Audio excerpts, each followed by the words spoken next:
ओम नमो भगवते वासुदेवाय। ओम नमो भगवते वासुदेवाय। ओम नमो भगवते वासुदेवाय। ओम अज्ञानतिमिरान्धस्य ज्ञानाञ्जनेयशलाकय चक्षुरुन्मीलितं येन तस्मै श्रीगुरवे नमः।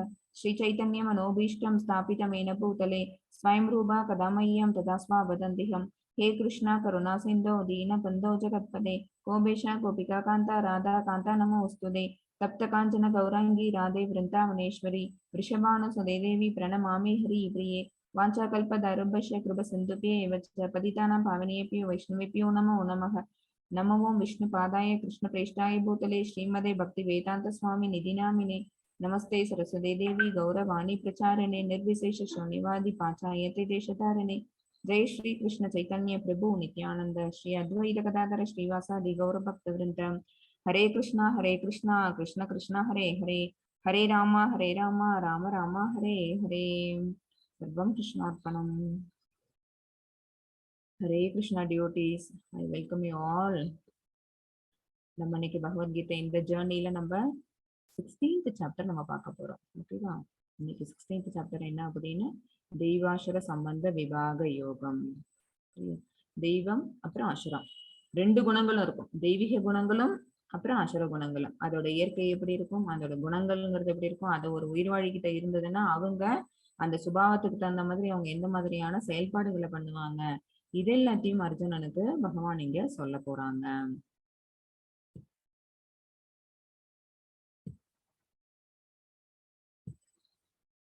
இதுவும் ரொம்ப சின்ன சாப்டர் தான், தெய்வாசுர சம்பந்த விபாக யோகம்.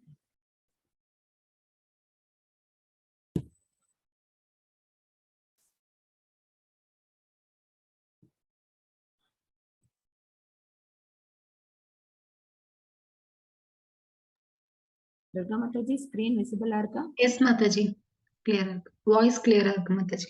Okay, thank you. Hare Krishna. அத்தியாயம் 16, தெய்வாசுர சம்பந்த விபாக யோகம். தெய்வீக மற்றும் அரக்க இயல்புகள் அப்படின்னா என்ன? தெய்வாசுர சம்பந்த விபாக யோகம்னா என்ன அப்படின்னா தெய்வீக குணங்கள் அப்புறம் அரக்க குணங்கள்.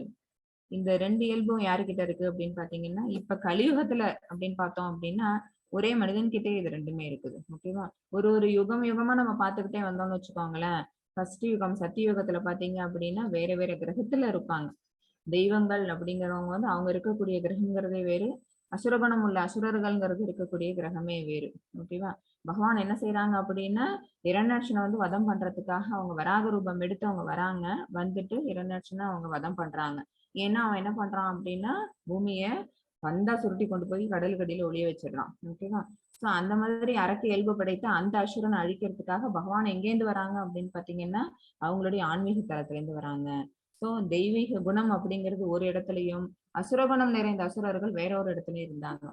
இதுக்கப்புறம் அந்த திரேதா யுகம் அப்படின்னு பாத்தீங்கன்னு வச்சுக்கோங்களேன், அதுல ஒரே ஒரு கிரகம் தான். அந்த ஒரு கிரகத்துக்குள்ளேயே ரெண்டு வேற வேற கண்ட்ரீஸ்ல இருந்தாங்க. ராமர் இருந்தாங்க. ஓகேவா? ராமர் வந்து தெய்வீக குணங்கள் நிரம்பியவங்களா இருந்தாங்க. ராவணன் வந்து இலங்கையை ஆண்டு கொண்டிருந்த ராவணன் வந்து அசுரன். ஓகேவா? அவனோட குணங்கள் எப்படி இருந்தது அப்படின்னா அதாவது அவனுக்கு வந்து பெண்ணாசை ஜாஸ்தி. ஓகேவா?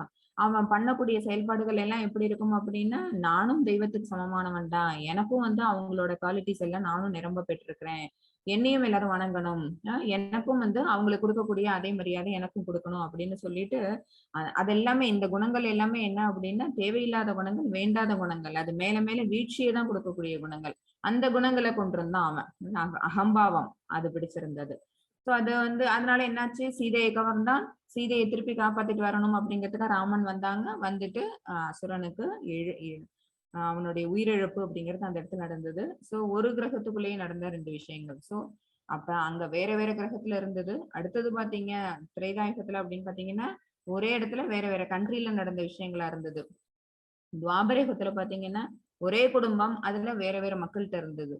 யாருக்கிட்ட அப்படின்னா பாண்டவர்கள்ட்ட நல்ல குணங்களும் கௌரவர்கள் கிட்ட தீய குணங்களும்.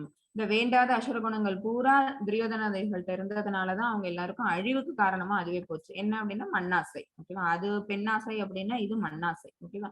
அப்ப இது காரணமா என்னாச்சு அப்படின்னா இவங்களுக்குள்ள இருந்த அந்த குரோதம், சரியா, அது அதிகமா வளர்ந்தது. அதனால இந்த அசுர இயல்பை இவங்க வளர்த்துக்கிட்டதுனால பகவான் வந்து எங்க இருந்தாங்க அப்படின்னா தெய்வீக குணம் நிரம்ப பெற்றவர்களோட பாண்டவர்கள் சைட்ல அவங்க இருந்தாங்க. சோ இவங்களுக்கு அழிவுங்கிறது கிடைச்சது. இது துவாபரயுகத்துல. இப்ப கலியுகத்துல ஒரு மனிதனுக்குள்ளேயே என்ன இருக்கு அப்படின்னு பாத்தீங்கன்னா தெய்வீக குணமும் இருக்கு, அசுர குணமும் இருக்குது. ஒரு டைம் நம்ம வந்து நம்மளோட ஒரு ஃபேஸ காட்டுவோம், என்ன சீண்டாத, நான் இன்னொரு ஃபேஸ காட்டுவேன் அப்படின்னு நம்மளே சொல்லுவோம். சரியா? அது என்ன இன்னொரு ஃபேஸ் அப்படின்னா, அது நம்மளுடைய மற்றொரு முகம் எப்படி இருக்கும், அவங்களுக்கு ஏதாவது தண்டனை கொடுக்கக்கூடிய முகமா இருக்கும். நம்ம கொடுக்கறதுக்கு ஆளா நம்ம? நோ. நமக்கு அதுக்கான வாய்ப்பு பகவான் கொடுக்கவே இல்லை. ஆனா நம்ம என்ன செஞ்சிடறோம், இது எல்லாத்தையும் இப்படியே கடந்து போனா அவங்களுக்கு அந்த காலம்ங்கிறது வரும், பகவான் இருந்து தண்டிப்பாங்க அப்படிங்கிற அந்த எண்ணம் நம்ம மனசுல மேலிட்டு இருந்ததுன்னு வச்சுக்கோங்களேன், நம்ம அவங்க ஒண்ணும் சொல்ல மாட்டோம். Man proposes, God only disposes. ஓகேவா? ஆனா அந்த விஷயத்த மறந்துடுறோங்கிறதுனால நம்ம தான் அவங்கள தண்டிக்கணும், நமக்கு தான் அந்த பவர் இருக்குது, we are superior than them அப்படிங்கிற மாதிரி நம்ம நினைச்சிட்டு என்ன செய்யறோம், அவங்களுக்கு தண்டனை கொடுக்கறதோ இல்ல அவங்களை அபியூஸ் பண்றதோ இந்த மாதிரி அசுர குணங்களை வெளிக்காட்டிடுறோம். சோ கலியுகத்து மக்கள்கிட்ட தெய்வீக குணமும் இருக்கு, அரக்க இயல்புகளும் இருக்கு. சரியா? இதுதான் யுகம் யுகமா என்ன மாறிக்கிட்டு வந்திருக்கு அப்படின்னு பாத்தீங்கன்னா, இந்த வேற வேற இடத்துல இருந்து இந்த குணங்கள்ங்கிறது இப்ப ஒரே ஒரு மனிதன்கிட்டயே வந்து ஐக்கியமாகிற அளவுக்கு யுகந்தோறும் நம்ம என்ன ஆயிருக்கோம் அப்படின்னா அந்த உயிர்வாழியானவன் மாற்றம் பெற்று கொண்டிருக்கிறான். நம்ம செஷனுக்குள்ள போகலாம். அதுக்கு முன்னாடி ஸ்ரீ ஸ்ரீ ராதா கோவிந்தா இஸ்கான் பெங்களூரு டைட்டிஸுக்கு நம்மளோட வணக்கங்களை சமர்ப்பிச்சுப்போம். ஹரே கிருஷ்ண கிருஷ்ண கிருஷ்ண ஹரே ஹரே, ஹரே ராம ராம ராம ஹரே ஹரே.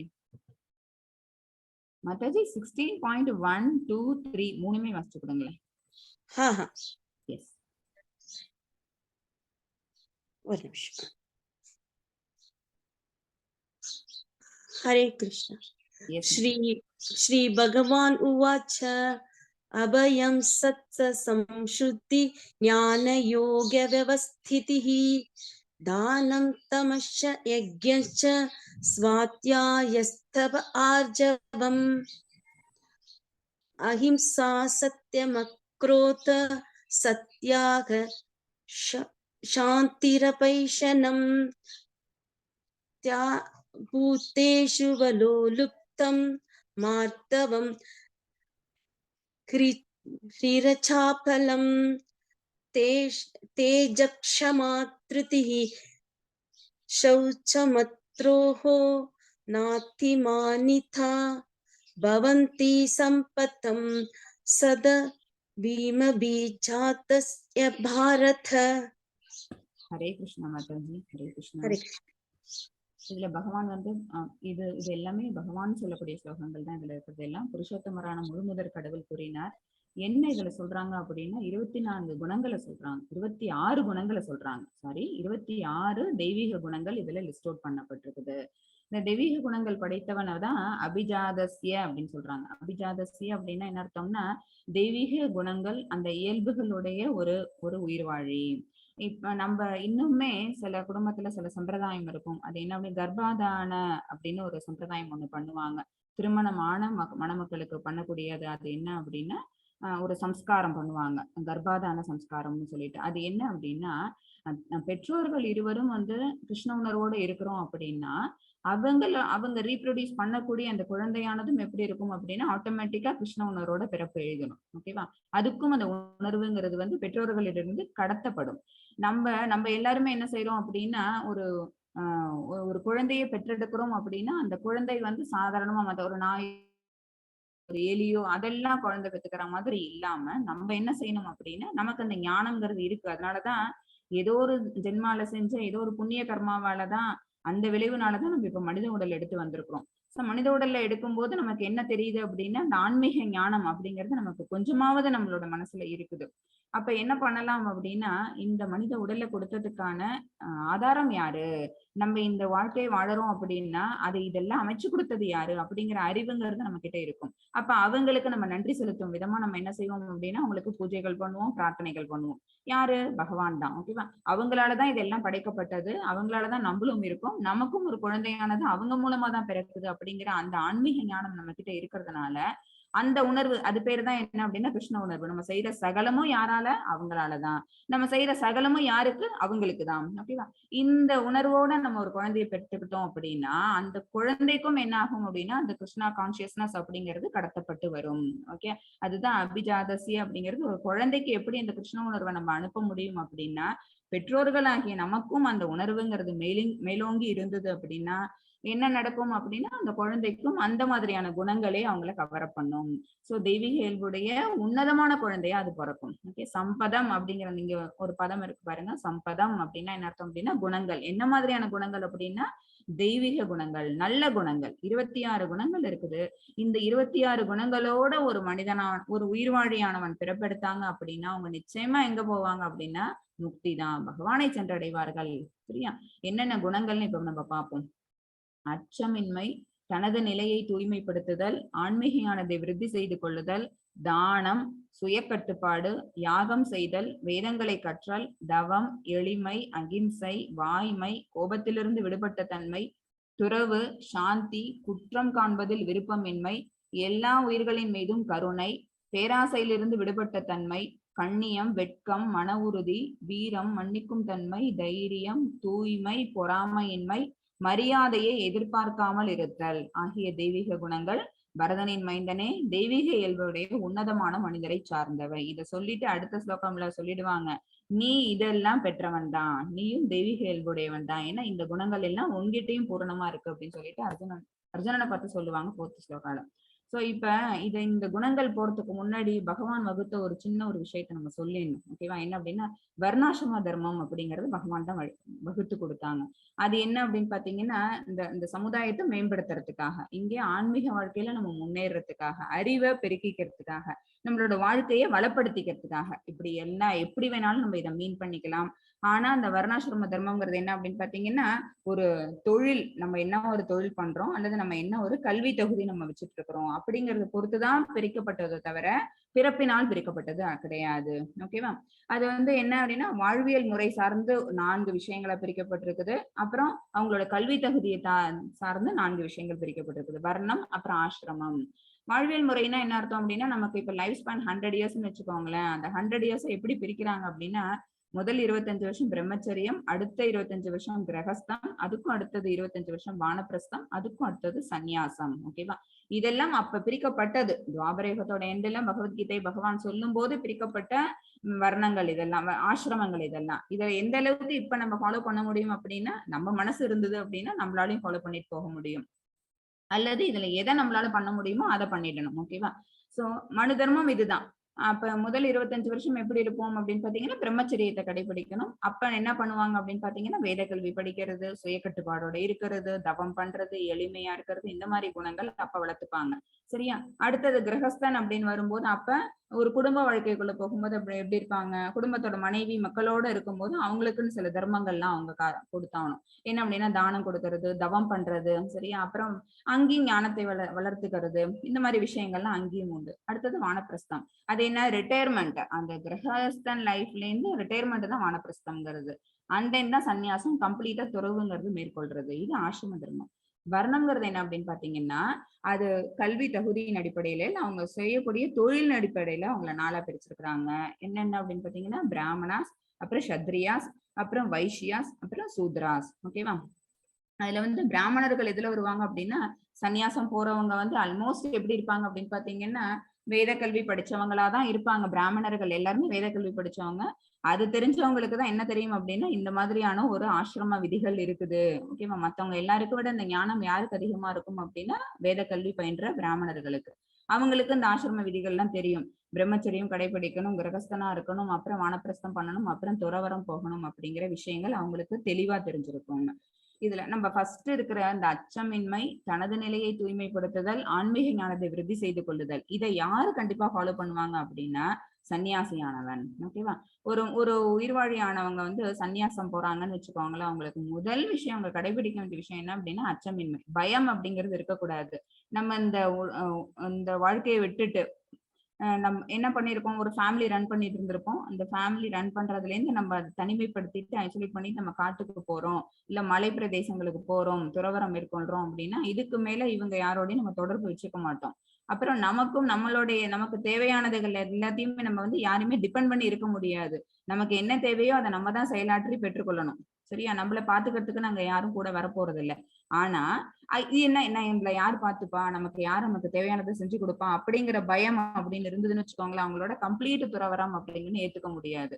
ஆனா அவங்க மனசுக்குள்ள என்ன இருக்கணும், நம்மளை படைத்த பகவான் பரமபுருஷ பகவான் ஆகிய பகவானை என்ன செய்யறாங்க, பரமாத்மாவும் நம்மளோட மனசுல இருக்கிறாங்க, அவங்க நம்மளுக்கு துணைக்கு இருக்கிறாங்க, அவங்க நமக்கு தேவையானதை எப்பவுமே நமக்கு அங்க ஃபெலிசிட்டேட் பண்ணி தருவாங்கங்கிற அந்த விஷயம் நமக்கு மனசுல இருந்துன்னு வச்சுக்கோங்களேன், அவங்களுக்கு என்ன இருக்காது அப்படின்னா அச்சம், பயம் அப்படிங்கிற விஷயம் இருக்காது. சோ அச்சமின்மை அப்படிங்கிற அந்த குவாலிட்டி யாருக்கு மிக முக்கியமா தேவை அப்படின்னு பாத்தீங்கன்னா சந்நியாசம் போறவங்களுக்கு. அப்புறம் தனது நிலையை தூய்மைப்படுத்துதல், அகத்தூய்மை புற தூய்மை ரெண்டும் தேவை. ஓகேவா? அகத்தூய்மைங்கிறது என்ன அப்படின்னு பாத்தீங்கன்னா, ஒரு சன்னியாசம் போறவங்க, துறவரம் மேற்கொண்டவங்க அப்படின்னா அவங்க முதல்ல எதுல தூய்மையா இருக்கணும் அப்படின்னா புலன் பொருட்கள் மேல ஆசைப்படாம இருக்கணும், அப்புறம் சொத்து சேர்க்கறது மேல. இது ரெண்டுமே வன்மையா கண்டிக்கப்படும். ஓகேவா? ஆன்மீக வாழ்வுல நம்ம வந்து முன்னேறணும் அப்படின்னாலே, முக்தி அடையணும் அப்படின்னா ஆன்மீக வாழ்வுல முன்னேறணும். ஆன்மீக வாழ்வுல முன்னேறதுக்கு தடைகற்களா எது இருக்குது அப்படின்னு பாத்தீங்கன்னா, அந்த பௌதிக சம்பந்தப்பட்ட விஷயங்களோட நம்ம தொடர்பு வச்சுக்கிட்டு இருந்தோம்னு வச்சுக்கோங்களேன், அதுவே பெரிய தடைகள். என்ன தொடர்பு அப்படின்னா, அந்த சொத்து சேர்க்கணும், நிறைய விஷயங்கள் நம்மளே பராமரிக்கணும், அப்புறம் அந்த பெண்களுடனான ஈடுபாடு, இதெல்லாத்தையும் நிறுத்தணும் அப்படின்னாதான், நம்மளுடைய நிலையை நம்ம தூய்மைப்படுத்திக்கிட்டோம் அப்படின்னாதான் இந்த விஷயத்துல இருந்து நம்மளால வெளியில சுத்தமா வர முடியும். ஓகேவா? அதுதான் வந்து மனதளவுல நம்மள தூய்மைப்படுத்திக்கிறதுங்கிறது. சரியா? சோ இத சைத்தன்ய மகாபிரபு இருந்தாங்கல்ல, அவங்க பூரியில தங்கி இருக்கும் போது அவங்க கூட அசோசியேட்ஸ் எல்லாரும் இருப்பாங்க, துறவரம் மேற்கொண்டவங்க அத்தனை பேரும் அவங்களோட இருப்பாங்க. பெண்கள் வந்தாங்கன்னு வச்சுக்கோங்களேன், அவங்கள மரியாதை பண்ணணும், நமஸ்கரிக்கணும் அப்படின்னு வந்தாங்கன்னா, சைத்தன்ய மகாபிரபு எங்கேயோ தொலைவில் இருப்பாங்க, ஆனா இங்கே இருந்து விழுந்து கும்பிட்டுட்டு அவங்க கிளம்பி போற மாதிரி ஒரு அமைப்பு தான் ஏற்படுத்தி இருந்தது. பெண்கள் மீது வெறுப்புன்னு சொல்லக்கூடாது, அது என்னன்னு எடுத்துக்கணும் அப்படின்னா, துறவரம் மேற்கொண்டவங்க அப்படிங்கிறவங்களுக்கான பழக்க வழக்கங்கள் என்ன, அவங்க கடைபிடிக்க வேண்டிய நடைமுறைகள் என்ன அப்படின்னு பாத்தீங்கன்னா, பெண்களை பார்க்க கூடாது, அவங்க இருக்கிற பக்கம் திசை அந்த பக்கம் கூட திரும்பி பார்க்க கூடாது, அவங்களோட பேசுதல் அப்படிங்கிறது இருக்கக்கூடாதுங்கிறதுக்காக தான். ஏன் அப்படின்னா அது என்ன பண்ணிடும் அப்படின்னா ஒரு மனுஷன் வந்து இன்டியூஸ் பண்றதுக்கான வாய்ப்பா அமைஞ்சிடும் அப்படிங்கிறது தான். சோ தூய்மை அப்படிங்கிற இடத்துல யார் வராங்க அப்படின்னா எகைன் துறவரம் மேற்கொண்டவங்க. அப்புறம் ஆன்மீக ஞானத்தை விருத்தி செய்து கொள்ளுதல். அவங்க என்ன செய்வாங்க, வேத கல்விகளை படிப்பாங்க, பகவான் என்ன சொன்னாங்களோ அந்த வழிமுறையில நடப்பாங்க, உஞ்சவிருத்தி எடுத்து சாப்பிடுவாங்க. அப்ப என்ன செய்வாங்க, ஒரு ஒரு கிரகமா அவங்க போகும்போது அங்க இருக்கக்கூடிய கிரகஸ்தர்களுக்கு கூட அவங்க என்ன செய்வாங்க அப்படின்னா ஆன்மீக ஞானத்தை அவங்க கொடுப்பாங்க. ஓகேவா? தான் கற்ற அந்த கல்வியை வந்து அடுத்தவங்களுக்கும் கொடுக்கறது யாரு அப்படின்னு பாத்தீங்கன்னா துறவு மேற்கொண்டவங்க. அவங்க அவங்க பண்ணக்கூடிய தொழிலே என்னவா இருக்கும் அப்படின்னா, தொழில்னு சொல்லக்கூடாது, அவங்க செய்யக்கூடிய செயல்பாடுகளே எப்படி இருக்கும் அப்படின்னு பாத்தீங்கன்னா, அடுத்தவங்களுக்கு தான் கற்ற அந்த வேத ஞானத்தை வந்து மத்தவங்களுக்கும் செலுத்துறதா தான் இருக்கும். தானும் விருத்தி பண்ணிக்கிட்டு அடுத்தவங்களுக்கும் அந்த கல்வியை அவங்க கொடுப்பாங்க. அடுத்தது தானம். சரியா? தானம் யாரு பண்ணுவா அப்படின்னு பாத்தீங்கன்னா கிரகஸ்தர்கள். ஓகேவா? ஏன்னா கிரகஸ்தர்கள்ங்கிற யாரு அப்படின்னா குடும்ப வாழ்க்கையில இருக்கக்கூடியவங்க. அவங்க பகவான் அடையணும், பகவானுக்கு தொண்டு பண்ணணும், டிவோஷனல் சர்வீஸ் அப்படிங்கும்போது முதல்ல வர்றது என்ன அப்படின்னா ஆஸ்டெரிட்டிஸ். ஓகேவா? இந்த மாதிரியான தானங்களை நம்ம பண்ணணும். எளியோருக்கு உதவுறது, அப்புறம் கோவில் காரியங்கள்ல பங்கெடுக்கிறது, யாராவது ஏதாவது பொருள் உதவி கேட்டாங்கன்னா அவங்களுக்கு அது தேவையான நேரத்துல தேவையான சமயத்துல அதை கொடுக்கறது. சரியா? இதெல்லாம் யார் பண்ணுவாங்க அப்படின்னா கிரகஸ்தம். ஏன்னா அதெல்லாம் என்ன அப்படின்னு பாத்தீங்கன்னா ஒரு பலநோக்கு செயல்கள். சரியா? அது என்ன தரும், நிச்சயமா ஒரு புண்ணிய பலனை நமக்கு தரும். தானங்கள் எப்பவுமே என்ன பண்ணும் அப்படின்னு பாத்தீங்கன்னா ஒரு புண்ணிய பலன்களை தரும். அதை எதிர்பார்த்து செய்யக்கூடியவங்க யாரா இருப்போம் அப்படின்னு பாத்தீங்கன்னா, நம்மள மாதிரி இருக்கக்கூடிய அத்தனை கிரகஸ்தர்களும் என்ன செய்வோம், நம்ம ஒண்ணு செஞ்சோம்னா நமக்கு அதுக்கான நல்ல விளைவு கிடைக்கும், பகவான் அதை பார்த்துப்பாங்க அப்படிங்கிற ஒரு எண்ணத்தோட தான் செய்வோம். ஓகேவா? அதனால இந்த குணம் யாருக்கு வருது அப்படின்னு பாத்தீங்கன்னா கிரகஸ்தர்களுக்கு. அப்புறம் சுய கட்டுப்பாடு. சுய கட்டுப்பாடு யாருக்கு தேவை அப்படின்னா கிரகஸ்தர்களுக்கு நிச்சயமா தேவை.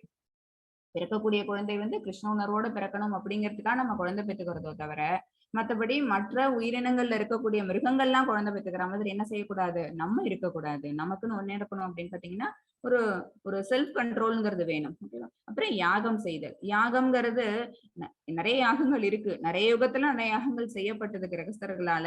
பட் இப்ப நம்ம செய்யக்கூடிய யாகம் அப்படின்னா இந்த கலியுகத்துல நமக்குன்னு பரிந்துரைக்கப்பட்ட யாகம் என்ன அப்படின்னா நாம ஜப யக்னம் தான். ஓகேவா?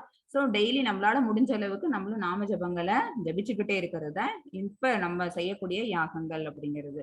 அப்புறம் வேதங்களை கற்றல். வேதங்களை யார் கத்துப்பா அப்படின்னு பாத்தீங்கன்னா படிக்கிற வயசுல படிக்கிற அந்த பீரியட் யாரு இருக்கிறாங்க அப்படின்னா பிரம்மச்சரி.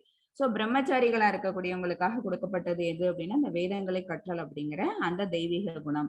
தவம் யாரு இருப்பா, அவங்கதான் தவமா இருப்பாங்க. எளிமை எல்லாருக்கும் ஒத்து வரும். சன்னியாசமா இருந்தாலும் சரி, கிரகஸ்தன் போனவங்களா இருந்தாலும் சரி, பிரம்மச்சாரி வாழ்க்கை வாழ்ந்தவங்களா சரி, யாரா இருந்தாலும் என்ன குணம் தேவை அப்படின்னு பாத்தீங்கன்னா எளிமை ரொம்ப தேவை. எவ்வளவு பெரிய பணக்காரனாங்களா இருந்தாலும் கூட என்ன செஞ்சாகணும் அப்படின்னா எல்லாரையும் சமனோ கூட பார்த்தாகணும். நான் தான் பெரியவன், என்கிட்ட நிறைய சொத்துக்கள் இருக்கு, நான் வந்து என்னால உங்க எல்லாரையும் கண்ட்ரோல் பண்ணிட முடியும் அப்படிங்கிற குணங்கள் என்னவா இருக்காது. நிச்சயமா எளிமையான குணம் உடையவன்ட்டு இருக்காது. அகங்காரத்தோட வெளிப்பாடுதான் என்ன அப்படின்னு பாத்தீங்கன்னா அந்த மாதிரியான தாட்ஸ் எல்லாம் வர்றது. சோ எளிமை முக்கிய தேவை தெய்வீக குணத்துக்கு. அடுத்தது அஹிம்சை. அஹிம்சைன்னா என்ன அர்த்தம்? யாரையும் ஒருத்தவங்கள ஹிம்சிக்கிறது மட்டும் கிடையாது. ஓகேவா? ஹிம்சிக்கிறதுனா ஒரு உயிரை கொல்றதுன்னு வச்சுக்கோங்களேன், அதான் ஹிம்சைன்னு சொல்லுவாங்க. உயிரை கொல்றதுன்னா இப்ப நிறைய பேர் அவங்களோட உணவு பழக்க வழக்கத்துல என்ன பண்ணிருப்பாங்க அப்படின்னா மாமிசம் உட்கொள்றது அப்படிங்கிறது ஒண்ணு உண்டு. ஆனா பகவானால எது படைக்கப்பட்டிருக்கு அப்படின்னா தேவையான அளவுக்கு தானியங்கள், விளைபொருள்கள், அப்புறம் பசு, இதெல்லாம் தேவையான அளவு இருக்குது. நமக்கு நம்மளுடைய உணவு தேவைக்கு எவ்வளவோ நமக்கு என்ன வேணுமோ அந்த அளவுக்கானது பகவானால படைக்கப்பட்டிருக்குது. எல்லாமே ஃபுல்லா வெஜிடேரியன் ஃபுட்ஸ். ஆனாலும் நம்ம ருசிக்காக, புலனுகர்ச்சிக்காக என்ன செய்யறோம் அப்படின்னு பாத்தீங்கன்னா, நம்மளுடைய நாக்குக்கு அதிகமான சுவையை கொடுக்கணும் அப்படிங்கிறதுக்காக சில பேர் என்ன செய்யறாங்க அப்படின்னா மாமிச உணவுகளை தேடி போறாங்க. மாமிச உணவுங்கிறது எங்கேருந்து கிடைக்குது அப்படின்னு பாத்தீங்கன்னா மிருகங்களை கொலை பண்றது மூலமா. சோ மிருகங்களை ஹிம்சை பண்றதுதான் என்ன அப்படின்னு பாத்தீங்கன்னா அது ஒரு உயிர் பலி தானே, சரியா? அந்த உயிர் பலி பண்ணாம இருக்கணும். அது அந்த காலத்துல அது விதிக்கப்பட்டிருக்கு, அதெல்லாம் ஒரு நடைமுறையில இருந்தது அப்படின்னா யாரு இவங்க முனிவர்கள்லாம் என்ன செய்வாங்க, யாகம் பண்ணும்போது உயிர் பலி கொடுக்குறாங்க அப்படின்னா அதை இம்மிடியட்டா அந்த செகண்ட் என்ன ஆயிடும் அப்படின்னா முக்தி பெற்றுடும், சரியா? ஒரு ஆடு, ஒரு கோழி, அந்த மாதிரி எதை அவங்க பலி கொடுக்குறாங்களோ அதோடைய அந்த வாழ்நாள் அப்படிங்கிறது அதோட முடிவு பெற்றுரும். முடிவு பெற்றுட்டு அதுக்கு அடுத்த வாழ்வுங்கிறது கிடையாது, அது முக்தி தான். ஏன்னா அது யாருக்காக சமர்ப்பிக்கப்படுது அப்படின்னு பாத்தீங்கன்னா அந்த யாகத்தோட புருஷனான யக்ன புருஷனாக்கி பகவானுக்காக சமர்ப்பிக்கப்படுது. அதுவும் என்ன ஆயிடுச்சு, லேட்டரான் அது போகும்போது அது அந்த மாதிரி வழக்கங்கள்லாம் மாறிடுச்சு. ஓகேவா? சோ இப்ப நம்ம என்ன செய்யறோம், அதெல்லாம் பண்றது இல்ல. சும்மா சாப்பிடணும், நம்மளுக்கு அந்த டேஸ்ட் வேணுங்கிறதுக்காக என்ன செய்யறோம் அப்படின்னா ஒரு மிருகங்களை கொலை பண்றோம். அந்த மிருகங்களை கொலை பண்றதுங்கிறது என்ன ஆயிடுதுன்னு பாத்தீங்கன்னா அதுங்களோட பரிணாம வளர்ச்சியை நம்ம தடுக்கிற மாதிரி ஆயிடுது. ஒரு ஒரு ஒரு ஆடு அப்படின்னு வச்சுக்கோங்களேன், அது எவ்வளவு நாள் வாழணுமோ அவ்வளவு நாள் அதுக்கு விதிக்கப்பட்டிருக்குதோ அதை அவ்வளவு நாள் வாழ விடணும். அதுக்கு முன்னாடியே அதை நம்ம கொலை பண்ணிடுறோம்னு வச்சுக்கோங்களேன், அப்ப மிச்ச நாள் அந்த ஆத்மா எங்க போகும், சரியா? அப்ப என்ன ஆகும், அது ஃபுல் வாழ்நாள் அது கடந்துருச்சு அப்படின்னாதான் அதோட கர்மாவை அது முடிச்சிருச்சு அப்படின்னா அதுக்கேத்த மாதிரி அடுத்த ஜென்மாங்கிறது அந்த ஆத்மா போகும். நம்ம என்ன பண்ணிடுறோம், நடுவுலயே அதோட உடலை கட் பண்ணிடுறதுனால அந்த ஆத்மா என்ன ஆகுது, நிர்கதி ஆகுது. இதெல்லாம் நம்ம யோசிச்சு பார்த்தோம்னு வச்சுக்கோங்களேன், அந்த மாதிரி இப்பன்னா நம்ம எந்த அளவுக்கு அடுத்தவங்களை ஹிம்சை பண்றோங்கிறது தெரியும். ஓகேவா? இன்டைரக்டா நமக்கே தெரியாம எத்தனையோ பேர் என்ன பண்ணிட்டு இருக்கோம் அப்படின்னு பாத்தீங்கன்னா ஹிம்சை பண்ற மாதிரி ஆயிடும், சரியா? சோ அஹிம்சைங்கிறது ரொம்ப முக்கியம். ஏன் அப்படின்னா அடுத்தவங்களை துன்புறுத்தாம நம்ம என்ன பண்ணணும் அப்படின்னா நம்ம ஆன்மீக வாழ்வுல முன்னேறணும், அடுத்தவங்களையும் அதே மாதிரி முன்னேற விடணும். அதோட பரிணாம வளர்ச்சி நம்ம என்ன பண்ணக்கூடாது, கெடுக்கக்கூடாது. வாய்மை முக்கியமான விஷயம் என்ன அப்படின்னு பாத்தீங்கன்னா உண்மை பேசுறது, சரியா? அது ரொம்ப அவசியம். அதுதான் தெய்வீக குணங்கள்ல முக்கியமானது. அடுத்தது கோபத்திலிருந்து விடுபட்ட தன்மை. கோபம் இருக்கக்கூடாது. கோபம் இருந்துன்னு வச்சுக்கோங்களேன், அது எதோட குணம் அப்படின்னா ரஜோகுணம். இப்ப இதுல இருக்கிறதுல அந்த தெய்வீக குணங்கள்ல யாருக்கு சம்பந்தப்பட்டதா இருக்கும் அப்படின்னு பாத்தீங்கன்னா சத்துவகுணம். நம்ம 14th சாப்டர்ல படிச்சோம் அந்த குணத்திரய விபாக யோகம். அதுல சத்துவகுணத்துல நிலை பெற்றவங்க எப்படி எல்லாம் இருப்பாங்க அப்படிங்கிறதுக்கான ஒரு சாம்பிள்ஸா இதெல்லாம் எடுத்துக்கலாம். ஓகேவா? அவங்களுக்கு என்ன இருக்காது, கோபம்ங்கிறது வராது. கோபம் இருந்ததுன்னு வச்சுக்கோங்களேன், அப்ப என்ன ஆவாங்க அப்படின்னு பாத்தீங்கன்னா அவங்க கிட்ட அந்த தீவிரம் நேச்சருங்கிறது வந்துரும். அப்ப என்ன ஆகும், அடையணும் அப்படிங்கிற அந்த எண்ணம் வந்தது அப்படின்னா அவங்க மேல மேல அதை என்ன செய்வாங்க, பேராசை கொள்ளுவாங்க. அப்ப அவங்களுக்கு திருப்திங்கிறதே வரத்துக்கு வாய்ப்பு கிடையாது. அடுத்தது துறவு. துறவுங்கிறதே நம்மள்ட்ட இருக்கிறது எல்லாத்தையும் துறந்துடணும். நம்ம என்ன வச்சிட்டு இருக்கோமோ அதையெல்லாம் நமக்கு பகவான் கொடுத்தது, இது எல்லாத்தையும் நம்ம நம்மளோட சந்ததிக்கு விட்டுட்டு நம்ம பகவான் அடையணும் அப்படிங்கிற எண்ணம் தான் துறவு. கொடுத்துறதுங்கிறது கூட கிடையாதுன்னு வச்சுக்கோங்க. இதுல இருந்து நம்ம டிட்டாச்சா இருக்கிறதுங்கிறது தான் துறவு. சாந்தி, அமைதியான மனநிலையோட இருக்கிறது. குற்றம் காண்பதில் விருப்பமின்மை, இது எல்லாருமே பண்ணிடுவோம். ஓகேவா? நீதான் பண்ண அடுத்தவங்களை என்ன செஞ்சுட்டு இருப்போம், பிளேம் பண்ணிட்டு இருப்போம். ஒரு விரல் தான் அவங்கள காட்டும், பாக்கி விரல்கள் நம்மளதான் காட்டுங்கிறது தெரியாமையே செஞ்சுட்டு இருப்போம். ஓகேவா? சோ அந்த குற்றம் நம்ம செய்யலன்னா கூட அதை ஏத்துக்கிட்டு நம்ம பக்குவமா போயிடுறதுங்கிறது தான் பக்குவம். ஓகேவா? ஒரு கிருஷ்ண உணர்வுல இருக்கக்கூடிய ஒரு பக்தனானவன், ஒரு உயிர்வாழியானவன் என்ன செய்வான் அப்படின்னா அந்த குற்றம் யார் பேரிலையும் சாட்டப்படலை, நமக்கு தான் அது வருதுனாலும் அந்த இடத்துல அமைதியா கடந்து போறதுதான் அவனுடைய பக்குவம். சோ அடுத்தவங்களை குற்றம் காண்பதுல உங்களுக்கு விருப்பங்கிறது இருக்காது. எல்லா உயிர்களின் மீதும் கருணை, சமநோக்கோட பாக்குறதுங்கிறது நம்ம பலவாட்டி படிச்சிருக்கிறோம். ஓகேவா?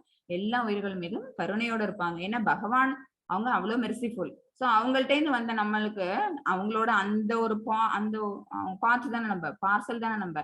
சோ அவங்களோட அந்த குணத்துல ஒரு அளவாவது நம்மள்ட்ட அந்த குணம் இருக்கும். அந்த குணத்தை நம்ம வளர்த்துக்கணும். அதே மெர்சி நம்ம கிட்டயும் இருக்கிற மாதிரி நம்ம வளர்த்துக்கிட்டோம்னு வச்சுக்கோங்களேன், அப்ப எல்லா உயிர்களின் மீதும் கருணைங்கிறது ஆட்டோமேட்டிக்கா காட்ட ஆரம்பிப்போம். பேராசையிலிருந்து விடுபட்ட தன்மை. பேராசையிலிருந்து விடுபடணும். கோபம் தானே அதை கொண்டு போகுது. ஓகேவா? கோபம் தான் லீட்ஸ் டு பேராசை. சோ நம்ம கோபத்தை விட்டோம் அப்படின்னா நமக்கு என்ன இருக்காது அப்படின்னா ஆசை, பேராசை இந்த விஷயங்களும் நம்மள்ட்ட இருந்து போயிடும். அப்புறம் கண்ணியத்தோட நடந்துப்போம். வெட்கம் இதெல்லாம் உண்டு. அடுத்தது மன உறுதி, வீரம், மன்னிக்கும் தன்மை, தைரியம் இதெல்லாம் யாருக்கு அப்படின்னு பாத்தீங்கன்னா சத்திரியனுக்குரிய ஒரு விஷயங்கள். ஓகேவா? மன உறுதி ரொம்ப அவங்க வந்து எப்படி இருக்கணும் அப்படின்னா டிட்டர்மைண்டா இருப்பாங்க. ஓகேவா? வீரம் அவங்களுக்கு அதிகமா இருக்கும். அதனாலதான் ரஜோகுணத்தை சார்ந்தவர்கள் எல்லாம் என்ன மாதிரியான தொழில் புரிவாங்க அப்படின்னு பாத்தீங்கன்னா அவங்க சத்திரியர்களா இருப்பாங்க.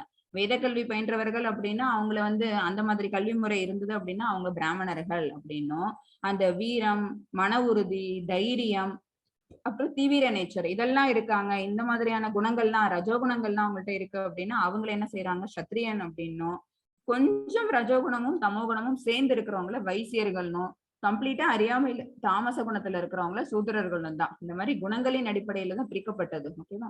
சோ அந்த மன உறுதி, வீரம், மன்னிக்கும் தன்மை, தைரியம் இதெல்லாம் யாரை சார்ந்தது அப்படின்னு பாத்தீங்கன்னா சத்திரியர்களுக்கு தேவையான குணங்கள். அப்புறம் தூய்மை பெண்றது, பொறாமையின்மை, அடுத்தவங்க மேல என்ன பண்ணக்கூடாது, பொறாமை, ஜெலசி அப்படிங்கிற அந்த அது வந்தது அப்படின்னாலே நமக்கு அடுத்தது என்ன வரும், அவங்கள்ட்ட நம்மள்ட்ட இல்லாத ஒண்ணு அவங்கள்ட்ட இருக்குதா, அப்பதான் அந்த பொறாமை வரும். அப்ப அதை அடையணும் அப்படிங்கிற ஆசை வரும். அந்த ஆசை பேராசையை மாறும். அது அடையலன்னா கோபம் வரும். அப்ப கடகடன்னு எங்க போயிடுவோம் அப்படின்னா அசுரகுணத்துக்கு போயிடுவோம். மரியாதை எதிர்பார்க்காமல் இருத்தல். ஓகேவா? நம்ம மரியாதை எதிர்பார்க்காமல் இருத்தல்ங்கிறது யாருக்கு தேவை அப்படின்னா சூத்ரார்கள். ஏன்னா ஒரு தொழிலை செய்யறாங்க அப்படின்னா அவங்க ஒரு ஒரு முதலாளிக்கு அடிமைப்பட்டு அவங்க அந்த தொழிலை செஞ்சுட்டு இருக்காங்க அப்படின்னா அவங்க என்ன மாதிரியான இன்ஸ்ட்ரக்ஷன்ஸ் கொடுத்தாலும் அவங்க என்ன செய்வாங்க அப்படின்னா அவங்களுக்கு கீழே இருக்கக்கூடிய இவர்கள் வந்து அந்த வேலையை அவங்க செய்வாங்க. சோ அவங்க வந்து அந்த மரியாதையை கொடுக்குறாங்களா கொடுக்கலையான்னு எதிர்பார்க்காம அந்த தன்மையோட அவங்க நடந்துகிட்டு போறாங்க. ஓகேவா? அப்படிப்பட்ட குணங்கள் எல்லாமே தெய்வீகளுடைய உன்னதமான மனிதரை சார்ந்தவை அப்படின்னு இந்த 26 குவாலிட்டிஸ பகவான் இங்க சொல்லியிருக்கிறாங்க. சம்பதம் அப்படின்னா என்ன அர்த்தம்னா குணங்கள். அபிஜாதசிய அப்படிங்கிற வேர்டு என்ன அப்படின்னு பாத்தீங்கன்னா கிருஷ்ண உணர்வுடைய ஒரு உயிர்வாழியானவனுக்கு தேவையான 26 குணங்களை பகவான் லிஸ்ட் அவுட் பண்ணாங்க. மாதாஜி 4. ஹரே கிருஷ்ணா. हरे कृष्ण माताजी। Yes. तंबो दर्पो विमानश्च क्रोधः पारुष्यमेव च अज्ञानं चाभिजातस्य पार्थ सम्पतमासुरिम्। ஹரே கிருஷ்ணா. ஆசுரியம் அப்படின்னா அசுர குணங்கள் இயல்புகளை இங்க சொல்றாங்க. ஓகேவா? 6 இருக்குது இங்க. அது 26, இது 6 பண்புகள். தற்பெருமை, அகந்தை, வீண் அபிமானம், கோபம், கொடூரம், அறியாமை ஆகியவை அசுர இயல்புடையவர்களின் குணங்களாகும். ஓகேவா? இவங்களுக்கு வந்து என்ன அப்படின்னா அங்க அந்த பிக்சர்ல போட்டு ஒரு மதம் பிடித்த யானை. அது மதம் பிடித்த யானைக்கு வந்து என்ன செய்யறோம், யாரை தாக்குறோம், எங்க வரோம், எந்த விதமான ஒரு டிஃபரன்சியேஷனும் கிடையாது. அது பாட்டுக்கு வரும். அது வர வழியில இருக்கக்கூடிய எல்லாத்தையும் அதை செதைச்சிட்டு அது போட்டு போயிட்டே இருக்கும். ஒன்ஸ் அது வந்து ஃபுல்லா தன்னை வந்து திருப்பி அந்த மதம் பிடித்த யானைக்கு அதோட குணம் மாறுற வரைக்கும் அது என்ன செஞ்சது அப்படிங்கறதோட இயல்பு எதுவுமே இதுக்கு ஞாபகத்துல இருக்காது. அப்படி இருப்பாங்க அசுர இயல்புடையவர்கள். என்ன இருக்கும் அப்படின்னு பாத்தீங்கன்னா தற்பெருமை, தன்னை பத்தி தான் தான் உயர்ந்தவன், நம்ம கிட்ட இருக்கிறதெல்லாம் தான் சுப்பீரியர் திங்ஸ், நாம தான் எல்லாரையோட குவாலிஃபைடு அப்படிங்கிற அந்த விஷயம் ஃபர்ஸ்ட் இருக்கும். ரொம்ப ப்ரைடா அவங்க ஃபீல் பண்ணுவாங்க. அதனால என்ன வரும் அப்படின்னு பாத்தீங்கன்னா ஒரு அகந்தைன்னு சொல்லுவோம், ஹெட் வெயிட்னு சொல்லுவோம்ல, அது வந்துடும். ஓகேவா? அந்த அகந்தை வந்ததுனால இருக்கக்கூடிய மத்தவங்க எல்லாருமே என்ன செய்யணும், தன்னையே புகழணும், தன்னை தான் குளோரிஃபை பண்ணணும். இதெல்லாம் யார சொல்லலாம் அப்படின்னா கம்சனை சொல்லலாம், ராவணனை சொல்லலாம். These are the best examples for asuras. ஓகேவா? அவங்களுக்கு தான் என்ன இருந்தது அப்படின்னு பாத்தீங்கன்னா தன்னை பத்தின எண்ணம், உயர்ந்த எண்ணம் தானே கொண்டது. பொதுவா என்ன பண்ணுவாங்க, தெய்வீக இயல்புடையவர்கள் எவ்வளவு குவாலிட்டிஸ் அவங்கள்ட்ட இருந்தாலும் அவங்க என்ன செய்வாங்க, கம்முன்னு இருப்பாங்க. ஓகேவா? அவங்கள்ட்ட இருக்கக்கூடிய விஷயங்கள் எதுவுமே அவங்க வெளிக்காமிச்சுக்க மாட்டாங்க. நிறை குடம் தழும்பாதுன்னு சொல்லுவாங்க தெரியுமா, அதேதான் இங்க. என்ன அப்படின்னா கொஞ்சமா ஏதோ ஒரு விஷயத்த தெரிஞ்சுட்டா இருந்தா கூட நம்மளுக்கு தான் எல்லாம் தெரியும், நம்ம வச்சிட்டு இருக்கிறது தான் சூப்பர் பவர் அப்படிங்கிற எண்ணத்தோட அகந்தையோட செயல்படுறவங்க தான் என்ன பண்ணுவாங்க அப்படின்னா என்ன பாராட்டணும், என்னதான் எல்லாரும் வந்து புகழணும் அப்படிங்கிற எண்ணம் அவங்களுக்கு தான் கூட இருக்கும். சரியா? சோ வீண் அபிமானம் கொண்டு தாமேலேயே தனக்கே என்ன அப்படின்னு பாத்தீங்கன்னா தேவையில்லாத அந்த வீண் அபிமானத்தை அவங்களே வளர்த்துப்பாங்க. அடுத்தவங்களையும் அதே மாதிரி புகழாரங்களை பாட சொல்லுவாங்க. பிரகலாதன சொன்னாங்கல்ல, இரண்யகசிப்பு என்ன பண்ணான் அப்படின்னு பாத்தீங்கன்னா என்ன பத்தின புகழாரங்களை நீ பாடணும். அங்க இருக்கிற அசுர குரு கிட்ட என்ன சொல்லியிருந்தாங்க, உங்கள்கிட்ட படிக்க வர அத்தனை குழந்தைகளுக்கும் எதை சொல்லி தரணும், இரண்யகசிப்பு வாழ்க, அவனுடைய நாமத்தை சொல்லி தரணும், அவனுடைய புகழ் பாடணும் அப்படின்னுதான். ஆனா யாரு அவனோட பையனே பண்ணல. பிரகலாதனை என்ன பண்ணாங்க அப்படின்னா விஷ்ணு நாமா தான் சொன்னாங்க, விஷ்ணுவோட கீர்த்தனைகளை தான் அவங்க அங்க பாடினாங்க. ஓகேவா? சோ இந்த வீண் அபிமானம் எதனால வந்தது அப்படின்னா தற்பெருமையினால வந்தது. அப்ப கோபம், யாரும் அது அவங்க சொல் பேச்ச கேட்கலன்னு வச்சுக்கோங்களேன், அடுத்த குணம் எதை வெளிப்படுத்துவாங்க அப்படின்னா கோபத்தை வெளிப்படுத்துவாங்க. அது மூலமா கொடூரமான செயல்களை செய்வாங்க. இது எல்லாத்துக்கும் காரணம் என்ன அப்படின்னு பாத்தீங்கன்னா, தான் பெரியவன், மத்தவங்க எல்லாரும் தனக்கு கீழே அப்படின்னு இருக்கக்கூடிய ஒரு அறியாமை தான். அவங்களோட மனசு ஃபுல்லா என்ன இருக்கு அப்படின்னு பாத்தீங்கன்னா, இருள் தான் சூழ்ந்திருக்கு. இருள் சூழ்ந்திருக்குன்னா என்ன காரணம் அப்படின்னா, தெய்வ குணம்ங்கிறது ஒண்ணு கூட இல்ல. தெய்வ நம்பிக்கைங்கிறது துளி கூட இல்ல.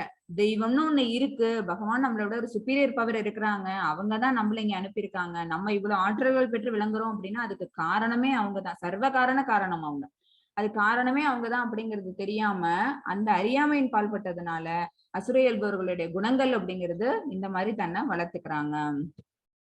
16.5 மாதாஜி. हरे कृष्ण। दैवी संपत् विमोक्षाय निबन्धाया सुरीमथा माशच संपतं दैवी मविजातोऽसि पाण्डव। ஹரே கிருஷ்ணா. தெய்வீக குணங்கள் முக்தி தரக்கூடியவை. இந்த லிஸ்ட் அவுட் பண்ண இந்த 26 குவாலிட்டிஸ் இருக்கு அப்படின்னா அது என்ன பண்ணும் அப்படின்னா நம்மள ஏற்றம் பெற வைக்கும். உயர் கிரகங்களுக்கும் பகவானுக்கிட்டையும் ஏற்றம் பெற வைக்கும்.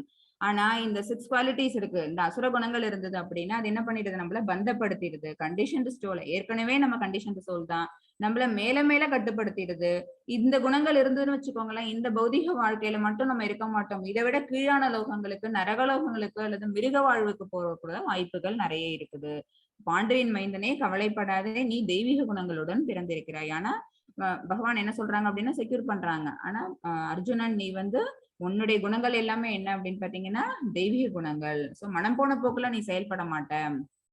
எதுவுமே என்ன அப்படின்னா என்ன எப்ப எதை கேட்கும் போதும் என்ன சொல்றாங்க அப்படின்னா, நீ என்ன இன்ஸ்ட்ரக்ட் பண்ணு, நீ என்ன அசிஸ்ட் பண்ணு, உன்னோட இன்ஸ்ட்ரக்ஷன் படி நான் தெரிஞ்சுக்கிறேன், நான் அந்த மாதிரி செயல்பாடுகளை முன்வைக்கிறேன் அப்படின்னு தானே அர்ஜுனன் கேட்டுக்கிறாங்க. சோ அதெல்லாம் என்ன அப்படின்னா தெய்வீக குணங்கள், அந்த இயல்புகள் அவங்க கிட்ட இருக்கிறதுனால பகவான் இந்த இடத்துல ரீட்ரேட் பண்றாங்க.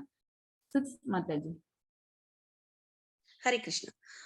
द्वौ भूत सर्गौ लोकेऽस्मिन् दैव आसुर एव च दैवो विस्तरः प्रोक्त आसुरं पार्थ मे शृणु।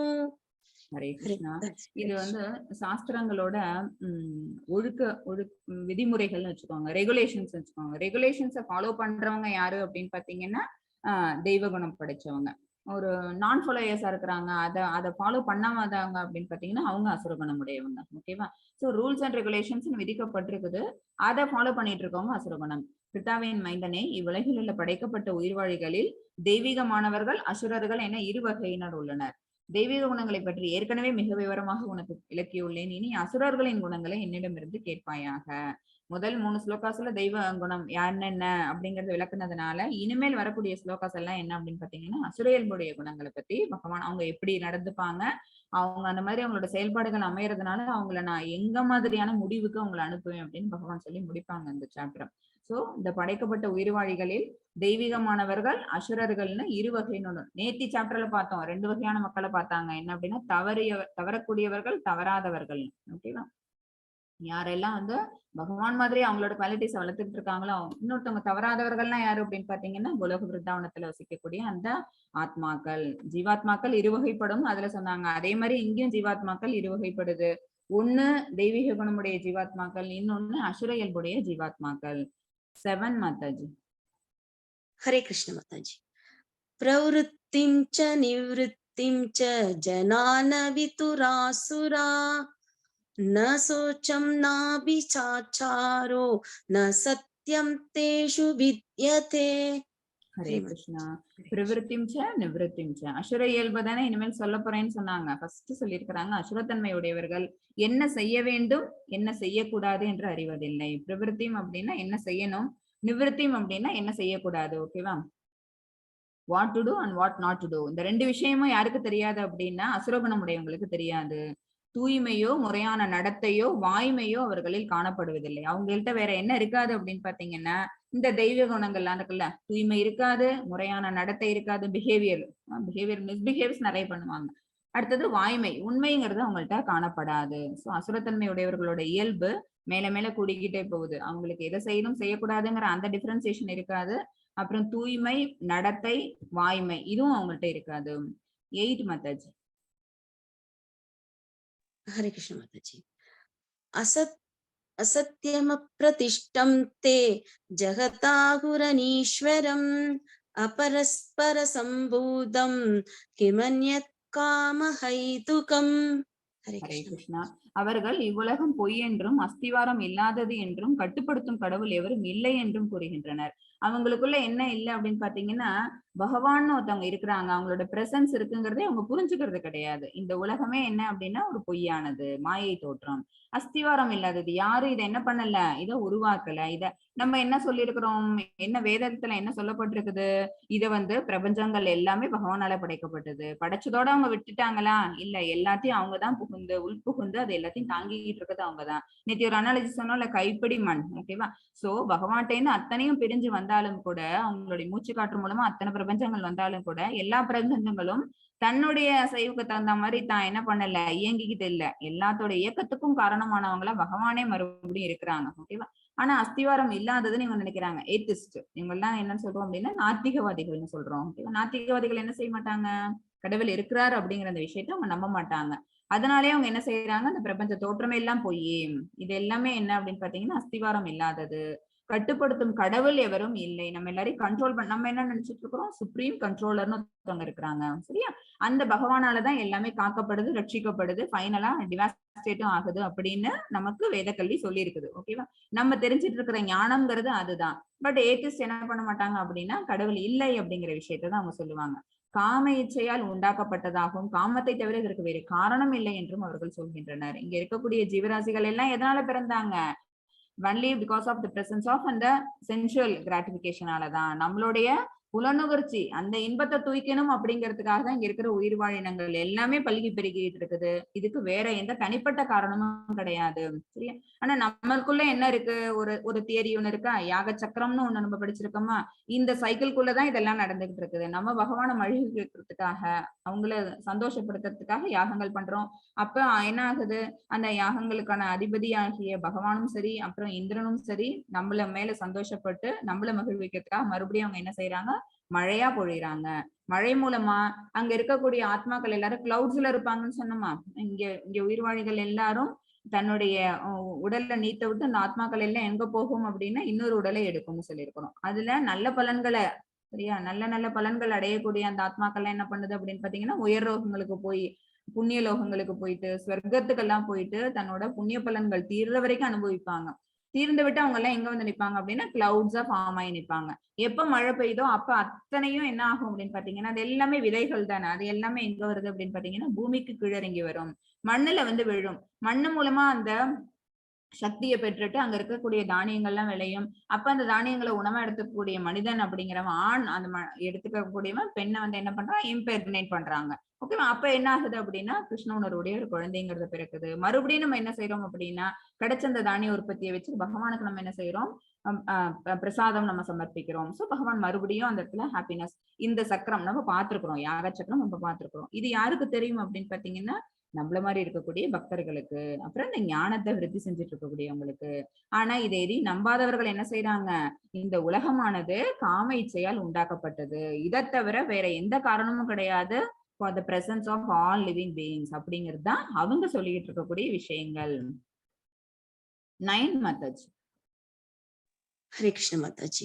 एतां दृष्टिमवष्टप्य नष्टात्मानो अल्पबुद्धयः प्रभवन्त्युग्रहर्मान क्षयाय जगतो हिता. ஹரே கிருஷ்ணா. இத்தகு முடிவுகளை பின்பற்றி ஏத்திஸ்ட் இந்த மாதிரி ஒரு முடிவுக்கு போயிடுறாங்கல்ல, அவங்களோட ஏன்னா எந்த ரூல்ஸ் அவங்க ஃபாலோ பண்ண போறது இல்ல. அறிவில்லாதவர்களும் தம்மை இழந்தவர்களுமான அசுரர்கள், அவங்களுக்கு பகவானை பத்தின இந்த ஞானம் இல்ல. அறிவில்லாதவர்கள்லாம் என்ன அர்த்தம் அப்படின்னு பாத்தீங்கன்னா, அந்த இடத்துல பகவானை பத்தின ஞானம், இந்த ஆன்மீக ஞானம்ங்கிறது சுத்தமா இல்ல. தம்மை இழந்தவர்களுமான அசுரர்கள் உலகத்தை அழிப்பதற்கான பலனற்ற கொடூரமான செயல்களில் ஈடுபடுகின்றனர். இப்ப இன்னைக்கு டேஸ்ல எடுத்துக்கிட்டோம் அப்படின்னா அணு ஆயுத உற்பத்தி எல்லாம் பண்றாங்க. என்ன, நம்ம தான் பவர்ஃபுல் இருக்கக்கூடிய கண்ட்ரீஸ்ல, அமங் தீஸ் கண்ட்ரீஸ் நம்ம தான் வெரி பவர்ஃபுல், நம்ம தான் கிரேட் அப்படிங்கிற எண்ணத்தோட சில நாடுகள் என்ன பண்ணுது அப்படின்னு பாத்தீங்கன்னா அணு ஆயுத உற்பத்தி. அப்புறம் அதை கொண்டு போய் என்ன, ஒரு டெவலப்டு கண்ட்ரிலயோ இல்ல டெவலப்பிங் கண்ட்ரி மேலயோ இல்லாட்டி ஒரு ரொம்ப அப்பதான் வளர்ந்துக்கக்கூடிய அல்லது ரொம்ப சாதாரண ஒரு கண்ட்ரி மேலயோ அதை கொண்டு போய் என்ன பண்றாங்க, அதை இம்போஸ் பண்ண பாக்குறாங்க. அப்ப என்ன ஆகும் அப்படின்னா இந்த மாதிரியான தீய விளைவுகள் தான். ஒரு எதுவுமே என்ன ஆகாது அப்படின்னா வளர்ச்சி பெறாது. ஒரு நம்பிக்கை இல்லாம செய்யப்படக்கூடிய செயல்கள் எதுவுமே என்ன ஆகாது அப்படின்னு பாத்தீங்கன்னா ஒரு வளர்ச்சி பெறாது, ஒரு நல்ல முடிவை நமக்கு தராது அப்படிங்கிறது தான் இப்ப நடந்துட்டு இருக்கக்கூடிய பல விஷயங்கள். இதுக்கெல்லாம் யார் தெரியுமா? இதெல்லாம் தாத்தாவா யார் இருந்தாங்க அப்படின்னு பாத்தீங்கன்னா ராவணன் இருந்தான். ஓகேவா? ராவணன் என்ன செய்யறான்? அவன் தான் வந்து தி பெஸ்ட் அசுரன்னு சொல்லலாம். ஏன் நம்ம வந்து நான் சொர்க்கலோகத்துக்கு போகணுமா அல்லது வேற்று கிரகங்களுக்கு எல்லாம் நான் போகணுமா, நான் யோக பயிற்சி, தியான பயிற்சி, அப்புறம் பகவான பிரார்த்தனை பண்ணிக்கிட்டு அந்த அந்த மாதிரியான பக்தி பயிற்சி இதெல்லாம் நான் பண்ணாம என்னுட்ட இருக்கிற அசுரர்களை வச்சே நான் என்ன செய்வேன்? படிகள் கட்டுவேன், ஏணிப்படிகள். அது மூலமா நான் ஏற்றம் பெறுவேன். மற்ற லோகங்களுக்கு போகிறதுக்கு தியான பயிற்சி பண்றவங்க என்ன செய்வாங்க? சித்திகள்லாம் நிறைய அடைவாங்கல்ல. ஓகே, சித்தர்கள்லாம் என்ன செய்வாங்க? நிறைய சித்திகள்லாம் அடைவாங்க, அஷ்டமா சித்திகள். இதெல்லாம் அடையிறது மூலமா இந்த கிரகத்துல உட்காந்துட்டு இன்னொரு கிரகத்துக்கு அந்த உடலை மட்டும் சாரி ஆத்மாவை மட்டும் அனுப்புவாங்க. கூடு விட்டு கூடு பெயர்தெல்லாம் நம்ம படிச்சிருக்கிறோம், நிறைய கதைகள்ல படிச்சிருக்கிறோம், நிறைய இடத்துல நம்ம அதெல்லாம் கேள்விப்பட்டுட்டு வந்திருக்கிறோம். அப்புறம் இங்க இருந்துகிட்ட என்ன செய்வாங்க? கையை நீட்டினாங்கன்னா இன்னொரு உலகத்தை போய் டச் பண்ணிட்டு வர அளவுக்கு இருக்கும். அப்புறம் ஒரு இடத்துல உட்காந்துக்கிட்டே வேற எங்கேயாவது கேட்கக்கூடிய விஷயங்கள் அவங்களால காதல வாங்க முடியும். ஓகேவா? இதெல்லாம் என்ன அப்படின்னா சித்திகள். இதெல்லாம் கைவரப்பெறக்கூடியவர்கள். அதுக்கும் அவ்வளவு பயிற்சிகள் தேவை. சரி, பக்தனானவன் என்ன செய்வாங்க அப்படின்னா பகவான் அடையணும், வேற்று கிரகங்களுக்கு ஏற்றம் பெறணும் அப்படின்னா பக்தி தொண்டு பண்ணுவாங்க. Either to Bhagavan supreme personality of Godhead அவங்களுக்கு பண்ணுவாங்க. அப்படி இல்லை அப்படின்னா சற்று அறியாமையோட அவங்க பண்ணாங்கன்னு வச்சுக்கோங்களேன். எனக்கு வந்து இவங்களை பிடிக்கும், இந்திர பகவானை பிடிக்கும், நான் இந்திரலோகத்துக்கு போறேன், நான் சத்தியலோகம் போறேன், எனக்கு பிரம்மாட்ட தான் நான் எனக்கு இஷ்டம் அப்படின்னு சொல்லிட்டு என்ன செய்யறோம்? வேற்று கிரகங்களுக்கு போறதுக்கு நம்ம என்ன பண்றோம் அப்படின்னா பக்தி தொண்டு பயிற்சிகள் பண்ணிட்டு இருக்கிறோம். ஆனா அசுரனாகிய ராவணன் என்ன பண்ணா? இந்த மாதிரி ஆனா அவனும் மிகப்பெரிய ஈஸ்வரனை கும்பிட்டவன் தான். ஓகேவா? அவனும் யாரு அப்படின்னா ராவணனுடைய அந்த சிவபக்தி அப்படிங்கிறது பெருமை வாய்ந்தது அது. ஆனாலும் அவன் வந்து மேல லோகங்களுக்கு மற்ற லோகங்களுக்கு ஏற்றம் பெற விரும்பினதுக்காக அவன் செய்த காரியம் அப்படிங்கிறது, செய்ய துணிந்த காரியம்ங்கிறது என்ன அப்படின்னா படிக்கட்டுகள் கட்டி அது மூலமா நான் ஏறி போவேன். இது சாத்தியமா? சாத்தியம் கிடையாது. ஆனா அந்த அறியாமை தான் உலகை அழிக்கிறதுக்காக பலனற்ற கொடூரமான செயல்ல இப்ப நடந்துகிட்டு இருக்கு பாத்தீங்களா? இதெல்லாம எதனால சார்ந்தது அப்படின்னா அறியாமையின் பால்பட்டதுதான். சோ பகவான் இருக்கிறாங்க, அவங்கதான் எல்லாத்துக்கும் காரணம் அப்படிங்கிற அறிவு இல்லாததுனால இந்த மாதிரி செயல்பாடுகள் உலகத்துல அப்பயும் நடக்குது, இப்பயும் நடந்துகிட்டு இருக்குது. தென் மாதாஜி. ஹரே கிருஷ்ண மாதாஜி. காமமாஸ்ரித்ய துஷ்பூரம் தம்பமானமதான்விதா மோகாத் கிரஹித்வா சத் கிரஹான் பிரவர்த்ததே அச்சிவ்ரதா. ஹரே கிருஷ்ணா. சூஷி விரதா அப்படின்னா என்ன அர்த்தம் அப்படின்னு பாத்தீங்கன்னா தூய்மையற்ற விரதங்கள். ஓகேவா? தூய்மையற்ற விரதங்கள் சொல்லப்பட்டிருக்கு, சாஸ்திரங்கள்ல சொல்லியிருக்கிறாங்க, நானும் பண்றேன் அப்படின்னு சொல்லிட்டு நம்ம விரதங்கள் பண்றது. ஆனா என்ன அப்படின்னா இதுக்கான ரெகுலேஷன்ஸ் இருக்கு, அந்த பிரின்சிபல்ஸை மீறக்கூடாது அப்படின்னா அதை மீறிக்கிட்டு பண்றது. என்ன பிரின்சிபல்ஸ்? முக்கியமான 4 பிரின்சிபல்ஸ் எல்லாருமே தெரிஞ்சு வச்சுக்க வேண்டியது என்னென்ன அப்படின்னு பாத்தீங்கன்னா இல்லிசிட் ரிலேஷன்ஷிப், அப்புறம் கேம்பிளிங், அப்புறம் இன்டாக்சிகேஷன், அப்புறம் மீட் ஈட்டிங். இந்த 4 விஷயங்கள் இருக்குல்ல, மது, மாது, சூது, அப்புறம் மாமிசம். இந்த 4 விஷயங்களும் என்ன அப்படின்னா தவிர்க்கணும். சரியா? அசுரத்தன்மையுடையவர்கள் திருப்தி அடையாத காமத்திடம் தஞ்சமடைந்து கர்வம் மற்றும் பொய் கௌரவத்தின் கவர்ச்சியில் மூழ்கி மயக்கப்பட்டுள்ளனர். அசுரத்தன்மையுடையவர்களோட குணங்கள் தான் மறுபடியும் சொல்லிக்கிட்டே இருக்கிறாங்க. திருப்தி அடையாத காமத்திடம், எப்போதும் தூய்மையற்ற விரதங்களில் ஈடுபடுபவர்கள் நிரந்தரமற்ற பொருள்களால் கவரப்படுகின்றனர். இது எதுவுமே அசாஸ்வதம் தான். ஓகேவா? எதுவுமே வந்து பெர்மனன்ட் கிடையாது, எல்லாமே டெம்பரவரி தான். ஆனா அவங்களுக்கு அது தெரியுமா? தெரியாது. இருக்கிறது எல்லாமே தன்னோடதுதான், தானும் ரொம்ப நாளைக்கு இருந்துகிட்டு இருப்போம் அப்படிங்கிற எண்ணம் தான் அவங்கள்ட்ட இருக்கிறதுனால தூய்மையற்ற விரதங்களில் ஈடுபடும் அவர்கள். விரதங்கள் அப்படிங்கிறது என்ன அப்படின்னா பகவான் கிடையாது அந்த இடத்துல. நம்ம இந்த மாதிரியான செயல்கள்லாம் செஞ்சோம், பலநோக்கு செயல்கள், இந்த மாதிரி செயல்கள்லாம் செஞ்சோம் அப்படின்னா நமக்கு இன்னும் நீண்ட வாழ்நாள் கிடைக்கும் அப்படிங்கிற எண்ணத்தோட செயல்படுறது. ஓகேவா? சோ அந்த ரிசல்ட்ஸுக்கு மேல ஆசைப்பட்டு நம்ம செய்யக்கூடிய செயல்பாடுகள் என்ன அப்படின்னு பாத்தீங்கன்னா நம்மள மேல மேல இங்கேதான் வந்து கட்டுள்ள வைக்கும். அதோட இல்லாம அவங்களோட குணங்கள் என்ன அப்படின்னு பாத்தீங்கன்னா இந்த 4 விதங்கள் இந்த இமேஜ்ல கொடுத்திருக்காங்கல்ல, illicit ரிலேஷன்ஷிப், கேம்பிளிங், அப்புறம் இன்டாக்சிகேஷன், தென் மீட் ஈட்டிங். இது 4த்தையும் அவங்க தவிர்த்திருப்பாங்களா அப்படின்னா அதுவும் கிடையாது. ஓகேவா? இது 4ம் ஏன் தவிர்க்கணும் அப்படின்னா இஸ்கான் ஏன் சொல்றாங்க அப்படின்னா இது 4ம் களி அமரக்கூடிய இடங்கள். ஓகேவா? சூதாட்டம் அந்த அந்த இடத்துலயும் சரி, அப்புறம் அந்த இன்டாக்சிகேஷன், நம்ம ஆல்கஹால் ட்ரிங்க் பண்றாங்க, ட்ரிங்கிங் அந்த இடத்துலயும் சரி, அப்புறம் மாமிசம் உட்கொள்றது அதுலயும் சரி, அப்புறம் இல்லிசிட் ரிலேஷன்ஷிப் இதுலயும் சரி, எல்லா விஷயங்களும் என்ன அப்படின்னா களியம் வரக்கூடிய இடங்கள். அதனால இது எல்லாத்தையும் வந்து முக்கியமா நம்ம பக்தர்களாகிய நம்ம தவிர்க்கணும். 11 and 12 Mataji. Hare Krishna Mataji. Chindamari parimeyam cha pralayantamupashrita कामोपमोक्ष परमाये तावतीति निश्चिता आशाभाषा सदैवत्ता कामक्रोधपरायणा ईहन्ते कामपोकान्त मध्यायेनार्थ सञ्चयान्. Hare Krishna.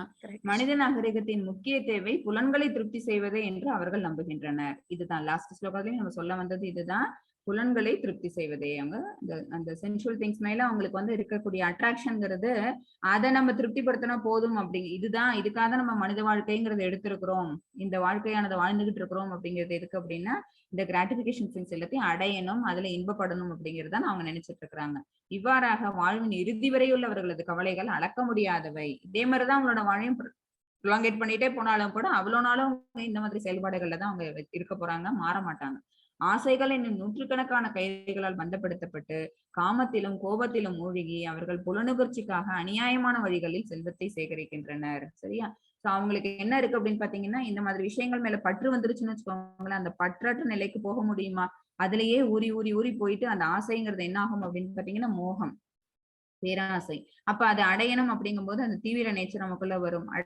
நமக்கு அது கிடைக்கல அப்படிங்கும்போது கோபம் வரும். கிடைக்கிறதுக்கு என்ன செய்யணும் அப்படின்னு நிறைய செல்வம் சேர்க்கணும் அப்படின்னா நிறைய செல்வம் சேர்க்கறதுக்கு நல்ல வழிகளிலேயோ அல்லது தீய வழிகளிலேயோ என்ன செய்வாங்க அப்படின்னா அந்த பொருளை அவங்க சேர்க்க ஆரம்பிப்பாங்க.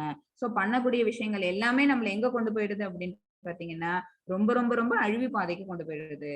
முக்கியமான ஃபர்ஸ்ட் விஷயம் எதுல ஸ்டார்ட் ஆகுது அப்படின்னா புலன்களை திருப்தி செய்யறது அப்படிங்கிற விஷயத்துல ஸ்டார்ட் ஆகி அவங்களுக்கு அழிவு பாதையில கொண்டு போய் அதை விடுறதுக்கு காரணம் என்ன அப்படின்னா அவங்க யோசிச்சு பாக்குறது கிடையாது. நம்ம செய்யக்கூடிய செயல்பாடுகள் நம்மள என்ன பண்ணோம், இங்கே நம்மள கட்டுண்ட வாழ்க்கையிலே மறுபடியும் கொண்டு வந்து சேர்க்கும், அல்லது இதை விட மோசமான ஒரு வாழ்வானது நமக்கு கிடைக்க போகுது அப்படிங்கிற அந்த ஞானம் இல்லாதங்கிறதுனால அவங்க என்ன செய்யறாங்க, இப்ப இருக்கக்கூடிய இந்த நினைவுதான் கரெக்ட், இதே மாதிரியே நம்மளோட வாழ்க்கையோட கடைசி வரைக்கும் நம்ம வாழ்ந்துட்டு போவோம் அப்படிங்கிறதுக்கான செயல்பாடுகள்ல அவங்க மூழ்கிடுறாங்க. அதனால அநியாயமான வழிகளில் அவங்க பணம் சம்பாதிக்க ஆரம்பிக்கிறாங்க. மாதாஜி 13, 14, 15. ஹரே மாதாஜி. 13. இதமத்யமயா லப்தமிமம் பிராப்ஸ்யே மனோரதம் இதமஸ்தீதமபி மே பவிஷ்யதி புனர்தனம் அசௌமயா ஹத ஹிருத்ரிகனிஷ்யே சாபரானபி ஈஸ்வரோஹமஹம் போகி சித்தோ அஹம் பலவான் சுகி ஆட்யோ அபி ஜனவானஸ்மி கோன்யோஸ்தி சத்ருஷோ மயா யக்ஷோ தாஸ்யாமி மோதிஷ்ய இத்யஸ்ஞான விமோஹிதா. ஹரே கிருஷ்ணா. இந்த 3 ஸ்லோகாஸ்லயும் பகவான் என்ன சொல்லியிருக்காங்க அப்படின்னா அசுரகுணம் மறுபடியும் இந்த இடத்துல சொல்லப்பட்டிருக்குது. அசுர தன்மையுடையவன் எண்ணுகின்றான், இன்று என்னிடம் இவ்வளவு சொத்து உள்ளது, எனது திட்டங்களின்படி நான் நிறைய லாபம் அடைய போகின்றேன், தற்போது இவ்வளவு என்னுடையதாக இருக்கின்றது, எதிர்காலத்தில் இது மேலும் மேலும் பெருகும். ஓகேவா? நம்ம இப்ப சேர்த்து வச்சிருக்கிறது என்ன அப்படின்னு பாத்தீங்கன்னா அசுரத்தன்மையுடைய ராவணன் என்ன பண்ணாங்க, கம்சன் என்ன பண்ணாங்க, ஒன்னொன்னா யோசிச்சு பார்த்தோம்னு வச்சுக்கோங்களேன். எல்லாருமே என்ன செஞ்சாங்க, தன்னுடைய டெரிட்டரிஸை விஸ்தரம் பண்ணணும், அப்புறம் நம்மள்ட்ட இருக்கக்கூடிய சொத்து பத்தலையா இன்னும் கொஞ்சம் அடுத்தவங்களை ஆக்கிரமிச்சு அவங்கள்ட்ட இருக்கக்கூடிய பொருள்கள் எல்லாத்தையும் நம்ம வாங்கிக்கணும், இந்த மாதிரி எண்ணங்கள் தான் அவங்கள்ட்ட மேலோங்கிக்கிட்டே இருந்தது. அவங்க நிறைய அதுக்காக தான் என்ன பண்ணாங்க, நிறைய திட்டங்கள் போட்டாங்க, அந்த திட்டங்கள் எல்லாம் அக்காம்ப்ளிஷ் பண்ணிட்டு இருந்தாங்க, நிறைய லாபம் அதனால பார்த்தாங்க. நம்மள்ட்ட இருக்கிறது இது மட்டும் பத்தாது, இன்னும் நம்மள்ட்ட எதிர்காலத்தை நிறைய சேரும் அப்படிங்கிற அந்த எண்ணங்கள் தான் அவங்கள்ட்ட இருந்தது. அவன் என்னுடைய எதிரி, அவனை நான் கொன்று விட்டேன், என்னுடைய மற்ற எதிரிகளும் கொல்லப்படுவார். யார் ஒருத்தவங்க அவங்களுக்கு வந்து அப்போஸ் பண்றாங்களோ அவங்களை என்ன செஞ்சிடறாங்க, கில் பண்ணிடுறாங்க, அவங்கள எதிர்த்து அவங்களை கொன்னுடுறாங்க. கொன்னோன்னா எதிரிகள் இல்லாத இடமா போயிட்டுதான். அதே மாதிரி இருக்கக்கூடிய மற்ற எதிரிகளும் என்னால் கொல்லப்படுவார். அப்ப ஆட்டோமேட்டிக்கா எல்லா இடமும் யாருக்கு, அவங்களுக்கு இவங்களுக்கே வந்துடும். ஓகேவா? நானே எல்லாவற்றும் நிறைவன். சோ பொருள் எல்லாத்தையும் தானே சேர்த்தாச்சு, எதிரிகள் இல்லாம எல்லாரையும் அழிச்சாச்சு. அப்ப என்ன ஆகும், எல்லாருக்கும் பிடிச்சிருக்கோ பிடிக்கலையோ மத்த குடிமக்கள் அத்தனை பேருக்கும் என்னவாயிடுறாங்க, அவங்கதான் கிங் ஆயிடுறாங்க. ஓகேவா? அப்ப எல்லாவற்றிற்கும் இறைவன் நான் தான், நானே அனுபவிப்பாளன், நானே பக்குவமானவனும் பலமுடையவனும் மகிழ்ச்சியானவனும் ஆவேன். ஓகேவா? அவங்கள பத்தி அவங்களே தன்னுடைய எண்ணங்களை எப்படி வகுத்துக்கிறாங்க பாருங்க. நான் தான் அது எல்லாத்தையும் வந்து அனுபவிக்க போறேன், பகவான் கிடையாது, ஏன்னா நானே பகவான். அப்புறம் நான் தான் பக்குவமானவன் பலமுடையவன், எதிரிகள் எல்லாரையும் அழிச்சாச்சு அப்படிங்கறனால என்னுடைய பலம்ங்கிறது பெருசு. அப்புறம் இத்தனை விஷயங்கள் என்கிட்ட சேர்ந்திருக்கு அப்படிங்கறனால நான் தான் மகிழ்ச்சி உடையவன் ஆவேன். செல்வாக்கு மிக்க உறவினர்களால் சூழப்பட்ட மிகப்பெரிய செல்வன் தான் நானே. அப்ப என்னவாங்க, அவங்களுக்கு நிறைய அசோசியேட்ஸ் வராங்கன்னு வச்சுக்கோங்களேன். அவங்க எல்லாரும் யாரு போய் யாரோட ஒண்ணு சேருவாங்க அப்படின்னு பாத்தீங்கன்னா, அதே இயல்பை ஒத்தவர்கள் தான் அவங்களோட போய் ஒண்ணு சேருவாங்க. சோ அவங்க எல்லாரோடையும் சேர்ந்ததுனால நான் மிகப்பெரிய செல்வந்தன். என்னை போன்று சக்தி உடையவனும் மகிழ்பவனும் வேறு யாரும் இல்லை. சரியா? துரியோதனனோட போய் சிசுபாலன் சேர்ந்தான், ஜராசந்தன் சேர்ந்தாங்க. அப்ப என்ன ஆகுது, துரியோதனனுக்கு ரொம்ப மகிழ்ச்சி கிடைக்குது. துரியோதனன் பண்ணனதே என்ன அப்படின்னு பாத்தீங்கன்னா அநியாயமான செயல்கள். அவங்க பண்றதே அதர்மத்தின் வழி நின்று செயல்கள். நாம் யாருக்கு கொடுக்கணும், ஃபுல் ராஜ்யமே யாருக்கு போய் சேரணும், யுதிஷ்டர், ஏன்னா அவங்கதான் பெரியவங்கங்கிறதுனால. ஆனா அந்த ராஜ்யத்தை தான் கம்ப்ளீட்டா கைப்பற்றதோட இல்லாம அவங்களோடய போர் நிற்கும் போது அவங்க சேர்த்துக்கிட்ட அந்த கூட்டம்ங்கிறது என்ன அப்படின்னு பாத்தீங்கன்னா அவங்கள மாதிரி அதர்ம வழியில நின்ன நிறைய ராஜாக்களோட தான். சரியா? சோ அப்ப என்ன அவங்க நினைச்சுக்கிறாங்க, தான் தான் சக்தி மிகுந்தவன் நினைச்சுக்கிறாங்க. ஆனா இந்த மாதிரி நிறைய போர் வீரர்களை வச்சிருக்கிறதா அவங்களுடைய சக்திங்கிறது இல்லை அப்படின்னு நமக்கு போரோட முடிவுல தெரிஞ்சது. ஓகேவா? நான் யாகங்கள் செய்வேன், தானங்கள் கொடுப்பேன், இவ்வாறு இன்பமாக இருப்பேன். அப்ப அவங்க செய்யக்கூடிய அந்த யாகமோ தானமோ என்ன அப்படின்னு பாத்தீங்கன்னா பகவானை திருப்திப்படுத்துறதுக்காக இல்லை. இதெல்லாம் சொல்லப்பட்டிருக்கிற விஷயங்கள் தான். யாகம் செய்யணும், தானம் பண்ணணும், இதெல்லாம் வந்து ஒரு சத்திரிய வீரனுக்கு சொல்லப்பட்டிருக்க கடமை. ஆனா அவங்க எல்லாம் அதை எப்படி பண்ணணும் அப்படின்னா யக்ன புருஷனுக்கு சமர்ப்பிக்கிற மாதிரி பண்ணணும். கம்ப்ளீட்டா அவங்கள்ட்ட சரண்டர் பண்ணிக்கிட்டு அவங்கள சந்தோஷப்படுத்துறதுக்காக பண்ணணும். ஆனா இவன் தன்னுடைய சுய திருப்திக்காக, தன்னை இன்பமா வச்சுக்கிறதுக்காக பண்றாங்க. இவ்விதமாக அத்தகு மக்கள் அறியாமையினால் மயக்கப்பட்டுள்ளனர். அப்ப இந்த விஷயம் எல்லாம் என்ன அப்படின்னா ஆஸ் அ ஹோல் நம்ம பார்த்தோம்னு வச்சுக்கோங்களேன், அது எல்லாமே என்ன, அறியாமை. பகவானை பற்ற அந்த ஞானம் இல்லாத அந்த தனம் தான் என்ன அப்படின்னா அறியாமைன்னு இந்த இடத்துல சொல்லப்பட்டிருக்குது.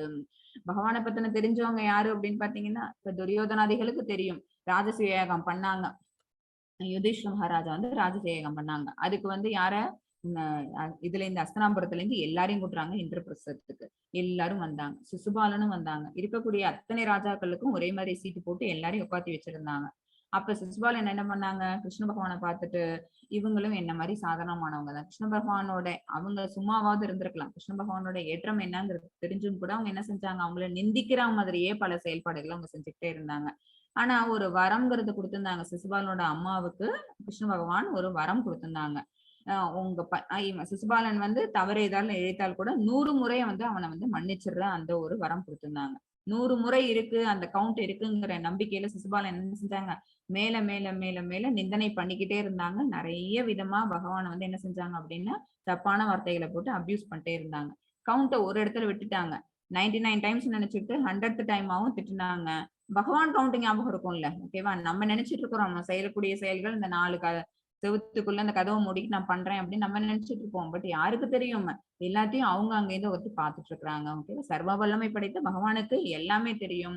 அவங்களுக்கு அந்த கவுண்ட் இருந்ததுனால கையில இருக்க சக்கராயுதத்தினால அவனோட சிரசு அப்படிங்கிறது துண்டிக்கப்பட்டது. சோ அறியாமையின் பால் அவனுடைய வீழ்ச்சியானது நடந்தது. ஓகேவா? அதை பார்த்தாவது தெரிஞ்சுக்கலாம்ல. சோ பகவான் இவங்க கிருஷ்ண பரமாத்மா சாதாரணமானவங்க இல்ல, அவங்களுடைய ஆற்றல்ங்கிறது மிகப்பெரியது. அதனால நம்ம நம்மளுடைய குணங்களை மாத்திக்கணும் அப்படின்னாவது அவங்கள மாறி இருக்கலாம்ல. யாருமே மாறல பாருங்க. சிசுபாலனுக்கு அப்புறமும் கூட அந்த குணங்களை மாத்திக்காம அதே அறியாமையிலே இருந்ததுனாலதான் மற்ற எல்லாருக்கும் அதே அழிவு அப்படிங்கிற ஒரு விஷயம் அந்த இடத்துல நடந்தது. ஓகேவா? அந்த குருக்ஷேத்திர போரே அதனாலதான் நடந்தது. 16, 17 ரெண்டும் மாத்தாச்சு. ஹரிமன். அநேக சித்த விப்ராந்தா மோகஜால சமாம்ருதா பிரசக்தா காமபோகேஷு பதந்தி நரகேஷசௌ. 17. ஆத்மசம்பாவிதா சதப்தா தனமானமதான்விதா யஜந்தே நாம யஸ்சைதே தம்போ நாவிதி பூர்வகம். ஹரி கிருஷ்ணா. இவ்வாறு அநேக கவலைகளால் குழப்பமுற்று மோகத்தின் வலையினால், கவலைகள்னு சொல்றது எல்லாம் என்ன அப்படின்னு பாத்தீங்கன்னா இந்த மோகம், பேராசை, அப்புறம் அதனால வரக்கூடிய வீண் அபிமானம், தான் தான் பெரியவன் அப்படிங்கிற நினைப்பு, தான் தான் செல்வந்தர், தனக்கு தான் பக்குவம் இருக்குது, நான் எல்லா எதிரிகளையும் கொன்னுட்டேன், இதெல்லாம் என்ன அப்படின்னு பாத்தீங்கன்னா அவனை மேல மேல அழிவு பாதைக்கு கொண்டு போகக்கூடிய கவலைகள் தான். ஓகேவா? இதனால குழப்பமுற்று மோகத்தின் வலையினால் சூழப்பட்ட அவர்கள், அறியாமையில் இருந்தவர்கள், புலனின்பத்தில் பலமான பற்றுடையவர்களாகி நரகத்தில் வீழ்ச்சுறுகின்றனர். ஓகேவா? இதுல இருந்தாவது வெளியில வர முடியுது அப்படின்னா இதான் மோகஜால, காம மோகேஷ் மோகஜால சமாபிரதா அப்படின்னா என்ன அர்த்தம் அப்படின்னா அறியாமை வலை. அறியாமை வலை தான் இந்த இடத்துல சொல்லப்படுது. அந்த அறியாமை வலையில அவங்க எல்லாம் போய் சிக்கிக்கிறாங்க. சிக்கிக்கிட்டு அவங்க என்ன ஆறாங்க அப்படின்னு பாத்தீங்கன்னா புலனின்பத்தில் பலமான பற்றுடையவர்கள் ஆகிடுறாங்க. அதனால அவங்களுடைய வீழ்ச்சியானது நரகத்துல போய் சேருது. ராவணன் என்ன பண்ணாங்க? படிக்கட்டுகள் கட்டுனாங்க மற்ற லோகங்களுக்கு போறதுக்கு. அதே மாதிரி அந்த லோகங்கள் ஒன்னொன்னுக்கு சஞ்சரிக்கிறதுக்கு அவங்க என்ன செஞ்சாங்க? இயந்திரம் பண்ணிக்கிட்டாங்க. ஓகேவா? சோ அவங்க எப்படி இருந்தாங்க அப்படின்னு பாத்தீங்கன்னா தான் பலமிக்கவும், தன்னால முடியாதது வேற யாராலும் முடியாது அப்படிங்கிற ஒரு எண்ணம் அவங்கள்ட்ட அதிகமா இருந்தது. சரியா? அதுதான் என்ன அப்படின்னா புலனுகர்ச்சி மேல அதிக பற்றுதல் வச்சாங்கன்னு வச்சுக்கோங்களேன். அதுக்கான செயல்பாடுகள் எவ்வளவு கடினமான செயல்பாடுகளா இருந்தாலும் அதை அக்காம்ப்ளிஷ் பண்ணுவாங்க. ஆனா அவனுக்கு கடைசியா என்ன நடந்தது அப்படின்னு பாத்தீங்கன்னா வீழ்ச்சி அப்படிங்கறதா நடந்தது. செல்வத்தாலும் பொய் கௌரவத்தாலும் மயக்கப்பட்டு தன்னில் திருப்தியுற்று எப்போதும் திமிருடன் விளங்கும் இவர்கள். ஓகேவா? செல்வம் அவங்க கிட்ட என்ன இருக்கும்? ஏராளமான செல்வம் இருக்கும். அப்புறம் பொய் கௌரவம், அவங்கள குளோரிஃபை பண்ணக்கூடியவங்க யாரு அப்படின்னா உண்மையா விரும்பி பண்றாங்களோ இல்ல பயந்துட்டு பண்றாங்களோ என்ன ஆகும்? அவங்கள சுத்தி நிறைய பேர் அவங்களோட புகழ்பாடுவர்களா இருப்பாங்க. சோ அதனால அவங்களுக்கு ஒரு பொய் கௌரவம்ங்கிறது ஒண்ணு கிடைச்சிருக்கும். ஓகேவா? அதனால மயங்கி தன்னில் திருப்தியுற்று, தான் இப்படி இருக்கிறது தான் தனக்கு சந்தோஷத்தை கொடுக்குது, தன்னை எல்லாரும் தன்னை மதிச்சிட்டு இருக்கிறாங்க அப்படிங்கிற அந்த எண்ணம் இருக்கிறதுனால எப்போதும் திமிருடன் விளங்கும் அவர்கள் சில சமயங்களில் எந்த சட்டத்திட்டத்தையும் பின்பற்றாமல் பெயரளவில் கர்வத்துடன் யாகங்களை செய்கின்றனர். தன்னிலே ஆத்ம சம்பாவிதானா என்ன அர்த்தம் அப்படின்னா தன்னில் திருப்தியுறுதல் அர்த்தம். மத்ததை நம்பாம, மத்தவங்க யாரையுமே நம்பாம நானே எல்லாம் அப்படின்னு நம்புறவங்களா இருப்பாங்க. எந்த உடலை எப்ப இந்த உடலை இந்த ஆத்மாவானது எடுக்க போகுது அப்படிங்கிற முடிவு, அந்த உரிமை யாருக்கு இருக்கும் அப்படின்னு பாத்தீங்கன்னா பகவானுக்கு தான் இருக்கும். ஓகேவா? ஆனா அது தெரியாம இல்ல நம்ம மறுஜென்மா நம்மளுக்கு இதே மாதிரியான ஒரு வாழ்க்கையானது நமக்கு கிடைக்க போகும் அப்படிங்கிற எண்ணத்திலேயே அவங்க என்ன செய்யறாங்க? நிறைய யாகங்களை பண்ணுவாங்க. அதுக்கும் சேர்த்து சரியா நம்ம என்ன புண்ணிய விளைவுகள் கிடைக்கணும், அப்ப நமக்கு என்ன வரணும் அப்படின்னு பாத்தீங்கன்னா மறுஜென்மாங்கிறது ஒரு ஹாப்பினஸ் லைஃப் நமக்கு வேணும் அப்படின்னு நினைச்சோம்னு வச்சுக்கோங்களேன், நல்ல கர்மாக்கள் நம்ம செய்வோம். ஆனா அதை எதிர்பார்ப்போட செய்யக்கூடாதுன்னு தான் பகவான் சொல்றாங்க. ஃப்ரூட்டிவ் ரிசல்ட்ஸ் மேல அந்த பலன்கள் மேல ஆசையை வைக்க கூடாதுன்னு. ஆனா இவங்க அந்த சட்டத்திட்டம் எதையும் பின்பற்றாம பேரளவோட என்ன செய்யறாங்க? அந்த மாதிரியான யாகங்களை செய்யறாங்க. எதுக்கு அப்படின்னா தன்னை திருப்திப்படுத்துறதுக்காக, தன்னுடைய வாழ்க்கைய சிறப்புற மேம்படுத்திக்கிறதுக்காக. 18 மாதாஜி.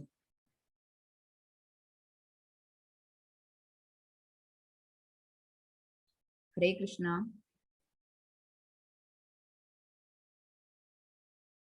அஹங்காரம் பலம் தர்ப்பம் காமம் குரோதம் ச சம்ஸ்ரிதாः மாமாத்ம பரதேஹேஷு பரத்விஷந்தோ அப்யசூயதாः. அகங்காரம், பலம், தற்பெருமை, காமம் மற்றும் கோபத்தில் மயங்கியுள்ள அசுரர்கள். ஓகேவா? அந்த அசுரர்களோட குணங்கள் இந்த இடத்துல லிஸ்ட் பண்ணிட்டு தங்களது சொந்த உடல்களிலும் பிறருடைய உடல்களிலும் விற்றுள்ள பரமபுருஷ பகவானிடம் பொறாமை கொண்டு உண்மை மதத்தினை நிந்திக்கின்றனர். உண்மை மதம்ங்கிறது என்ன அப்படின்னு பாத்தீங்கன்னா தர்மம். சரியா? தர்மத்தை நிந்திக்கிறாங்க. தர்மம்னா தர்ம வழியில நிக்கிறது, தர்ம செயல்பாடுகளை செய்யறதுன்னு அர்த்தம். நம்மளுடைய உடம்புலயும் பரமாத்மா தான் இருக்கிறாங்க, மற்றவர்களுடைய உடல்ல பரமபுருஷ பகவான் தான் இருக்கிறாங்க அப்படிங்கிற அந்த விஷயம், அந்த அறியாமை அப்படிங்கிறதுனால என்ன ஆகுது? அவங்க மேல பொறாமை கொண்டு அவளுடைய செயல்பாடுகள் எல்லாம் என்ன ஆகுது அப்படின்னு பாத்தீங்கன்னா தர்ம வழியில நிக்கிறதுக்கு பதிலா அதர்மத்துல அவங்க இருக்கிறாங்க. அதர்மத்தின் பால் நிக்கிறதுனால அவங்களுக்கு என்ன அப்படின்னா நரகலோகமோ அல்லது வீழ்ச்சி அடையக்கூடிய ஒரு விஷயமா உங்களுக்கு நடக்குது. 19 மாதாஜி. ஹரே கிருஷ்ணா.